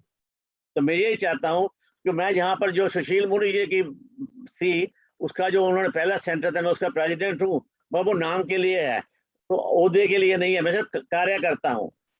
तो मेरी यही है, बर्मिंघम में 450 स्कूल हैं, सबसे ज्यादा स्कूल बर्मिंघम में है। मैंने आज से 15 साल पहले वहां जैन धर्म पढ़वाना शुरू कराया था। आप मान सकते हैं आपके हिंदुस्तान में कोई ऐसा सिटी है जिसमें जैन धर्म पढ़ाया जाता हो? सब स्कूलों में। उसकी प्रॉब्लम क्या निकली हमारे बाद में पता लगा, उनको गवर्नमेंट को, यहाँ की लोकल को, जैन तो लोग ही कम हैं, जहाँ 15-20 लोग फैमिली भी नहीं है। मगर वो मैंने करा दिया, शुरू हो गया 10 धर्मों के साथ। हम लोग अपने को जैन नाम लिखना नहीं चाहते, बताइए मुझे। सबसे पहले जैन लिखें, पता चले कि हम जैन हैं। वो कहते हैं नहीं, हाँ हम हिंदू ही हैं। आज के दिन में भी जो जैन लोग अपने को हिंदू लिखने को तैयार हैं। अब बताइए मुझे, जब हमारी आइडेंटिटी नहीं रहेगी, नंबर नहीं होंगे, तो आप कहेंगे ऐसा कोई बात नहीं, अब जैनियों में, हिंदुओं में चुप करके वहां कॉर्नर में बैठ जाओ। तो कौन से हम महान हुए, कौन से हमारा मान हुआ? ये सब लोग, मैं आचार्य जी को, सब साधु संतों को नमन विनती करता हूँ, प्लीज इस पर काम करिए। नमस्ते। नमस्ते। मैं बोलूंगा, आपकी भावना, पीड़ा और उद्देश्य ये सब सुना। देखो, तो मुझे बहुत ही अच्छा लगा। क्यों अच्छा लगा? क्योंकि मैं ये सब कर रहा हूं, लाखों बच्चों को पढ़ाया हूं, दिगंबर सितंबर एकता के लिए काम कर रहा हूं, और जैन धर्म के प्राचीन ग्रंथों को मैं आधुनिक वैज्ञानिक दृष्टि से और वैश्विक दृष्टिकोण से लिख रहा हूं। और वो वेबसाइट में भी है, यूट्यूब में भी है, गूगल में भी है, और जैन एकता के लिए भी बहुत वर्ष काम चल रहा है। दिगंबर सितंबर से लेकर के ये देखो, जैन एकता एवं विश्व शांति, कई अनेक कार्यक्रम हो गए हैं। और जैसे आप बता रहे थे, भगवान महावीर और जैन धर्म, उसका संक्षिप्तीकरण दिगंबर सितंबर में क्या है, उसका वर्णन है। और जैसे संगठन के लिए बोले, ये भी इसके लिए है। और दिगंबर सत्तंबर जिस ग्रंथ को मानते हैं मोक्ष शास्त्र, उसके ऊपर भी समीक्षा है। और जो जो आपने जो आपकी पीड़ा है, समस्या है, भावना है, वो सब मैं स्वयं अनुभव कर रहा हूं। यहाँ ही बच्चे बैठे हुए हैं, ये सब कार्यक्रम बच्चे ही करते हैं। बच्चे से मैं आहार लेता हूं, उनको पढ़ाता हूं। हाँ, अभी पढ़ाई की इतने भारत में समस्या है कि उसके कारण, कोचिंग कारण, पढ़ाई के कारण, नंबर आधारित पढ़ाई के कारण, रटंत विद्या के कारण अभी बच्चे बहुत डिप्रेशन में है। इसलिए सरल सहज रूप में जो बच्चे आते हैं उनको पढ़ाता हूं, उनसे हर काम कराता हूं, आहार लेता हूं। साक्षी भी है, लाखों बच्चों को दिगंबर सत्तंबर, हिंदू, मीना, मुसलमान, हर धर्म के पढ़ाए हूं। तो आपकी जितनी जो भावना है, और दिगंबर सत्तंबर लगभग सब दिग्गज आचार्य हम मिलकर रहते हैं, कार्यक्रम करते हैं। भले रूप मुनि हो, ज्ञान मुनि हो, गणेश मुनि हो, देवेंद्र मुनि हो, आचार्य महाप्राज्ञ के संघ को तो मेरे वैज्ञानिक शिक्षा पढ़ाते हैं। अभी वो जो श्रमणी है वो भी है, वो हम मिलकर कार्यक्रम करते हैं। सितंबर में जितने बड़े बड़े कार्यक्रम होते हैं भारत में और विदेश में भी, अभी फ्लोरिडा में भी हुआ था, उसमें भी मेरे शिक्षक लगभग अधिकांश थे। तो इसलिए जो आपकी भावना है, आपकी पीड़ा है, आपका उद्देश्य है, वो मेरा भी है, यही है। तो इसलिए आपकी पटरी मेरी पटरी एक ही है। तो और इसके लिए मैं केवल वाचनिक नहीं, कागजी नहीं, प्रायोग करता हूं। आप लोग को शायद आज तो कम दिखाई दे रहे हैं पर्यूषण पर्व के कारण। ये वेबिनार में भी आदेश जो अधिकांश वैज्ञानिक प्रोफेसर रहते हैं वो सितंबर ज्यादा है। जैसे डॉक्टर तातड़ है जो 3 विश्वविद्यालय के चांसलर के चेहरेपंथी के हैं। सुंदर सिंह भंडारी है जो ईश्वर के वैज्ञानिक है। पोखरना है, ये भी सितंबर जो ईश्वर के वैज्ञानिक है। जीवराज जी है जो जर्मनी के थे, वो भी सितंबर है, वो भी मेरे से ही पढ़ते हैं, मेरे शिष्य है। अभी इसके पहले वेबिनार में शायद आप नहीं थे, तो वो देखते तो आपको स्वयं प्राय अनुभव हो जाता। और अभी वेबिनार अब देख लेना, अभी अंतरराष्ट्रीय भी कार्यक्रम है, उसमें भी सब दिगंबर सितंबर मिलकर करते हैं। और जैन एकता के लिए मेरे शिष्य विदेश में जाते हैं। ऑस्ट्रेलिया विश्व धर्म सांसद में वो भी सितंबर शिष्य गए हैं। डॉक्टर नारायण कछड़ा जो स्थानिक वासी है, और तीनों पंथ मिलकर के अभी हल्दीघाट में चातुर्मास करे थे, जंगल में, पहाड़ के ऊपर, जो आसपास 500 किलोमीटर तक जंगल ही जंगल है। वो भी सितंबर ही भक्त देश विदेश का आए थे। इसलिए जो आप जो कुछ बोले हो, आप इतना बोले, इससे इसको मैं हजार लाखों करोड़ों गुना में समझ गया हूँ। हजारों गुना नहीं, लाखों करोड़ों गुना। तो ये सब मैं कर रहा हूँ। इसलिए उस दिन जो अभय के पास से फोन आया था, उसने मुझे बताया, तो मैं तत्काल आपके बारे में समझ गया। आपका अभिप्राय क्या है, आपका एम क्या है, तो मैं तत्काल समझ गया। तो आपकी जैसी भावना वाले अधिकांश मेरे दिगंबर सितंबर शिष्य है, तो आप भी उसमें योगदान देना, उससे भी आप लाभान्वित होना। आपको मेरा मनसा वचसा कर्मणा धन्यवाद, आशीर्वाद, स्वागतम। और वो आपको साहित्य पढ़ना है, ये भेज देना। ये गूगल में भी है और ये यूट्यूब में भी है, और प्रवचन भी है, और साहित्य भी है। और अभी आगे जो अंतर्राष्ट्रीय वैज्ञानिक संगोष्ठी है, उसमें तो ज्यादा विदेश के वैज्ञानिक प्रोफेसर भाग ले रहे हैं। आप सुने होंगे, मेरे वैज्ञानिक शिष्य ने बताया, अभी फिर बताएंगे, उसमें भी आप भाग लेना। हाँ, मैं महाराज, मैं आपको फ्यूचर में करूंगा। एक रिक्वेस्ट और है। आवाज बोल रहा, आवाज नहीं आ रही। जो आवाज। हेलो, हाँ फिर बोलिए। हाँ, मैं कह रहा हूँ जो आप एक काम करिए, जो सिंपल बुक्स है ना 12 साल के बच्चों के लिए, हाँ उसमें इंग्लिश में हाँ या सिंपल हिंदी में, तो आज हाँ के जो युग के बच्चे हैं उनको इंग्लिश में लिखा जाए तो उसका ज्यादा प्रभाव होता है। हाँ हाँ उसको हाँ जो हाँ, उनके लिए भी है। हाँ वो उनके लिए भी है। इंग्लिश में रखा जाए तो हाँ उसका उसका ज्यादा ज्यादा प्रभाव होगा। हाँ कुछ इंग्लिश में भी है।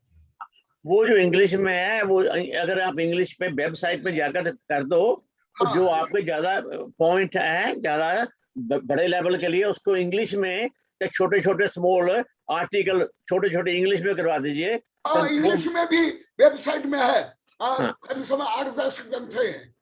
हाँ, नहीं मेरा कहने का सिंपल ग्रंथ पूरे पढ़ना लोगों के पास टाइम नहीं होगा, बस सिंपल सिंपल किताब भी है बच्चों के लिए भी। सिंपल किताब में इंग्लिश में हो, उसके साथ एविडेंस हो, ये कहाँ लिखा है, अगर हमारे ऋषभदेव हुए हैं कौन से वेदा में लिखा है, अगर हमारे ये आज के क्या नाम हम कहते हैं एनवायरमेंट का है, कितना बड़ा इशू है, सारे वर्ल्ड वाइड इशू है, वो जैन लोग कितने उससे आगे थे, मगर हमें क्रेडिट नहीं मिल रहा। नॉन जैन लोग जो हैं वो हमारा जो मेन है उससे निकाल कर अपनी मोहर लगा रहे हैं। That is important. हमारी आइडेंटिटी खफी नहीं होनी चाहिए, उसको हमें प्रूफ के साथ एकदम मैं सबका रेफरेंस देता हूँ, अभी भी विद्या हूँ।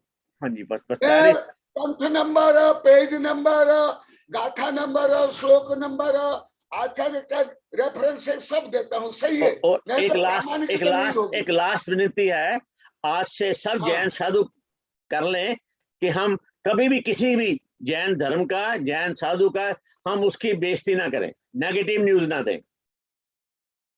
एकदम बहुत सुंदर। चाहे वो कोई शांता है, कोई मंदिर है, कुछ है, वो हमारा है, और जब आपकी बेइज्जती होती है वही मेरी है, मेरी बेइज्जती होती है वही आपकी है। ये हमें अपने सब हम सारे जो 13,500 साधु संत है उन सबको ये बोलना है, वो अपने भक्तों को ये आगे प्रचार करें। शुरुआत है ये हमारा सारा सर, ये शुरुआत है भगवान, मगर इसको अपने को बहुत आगे लेके जाना है। हम बहुत पीछे हो गए हैं, बहुत पीछे हैं। एकदम सही है।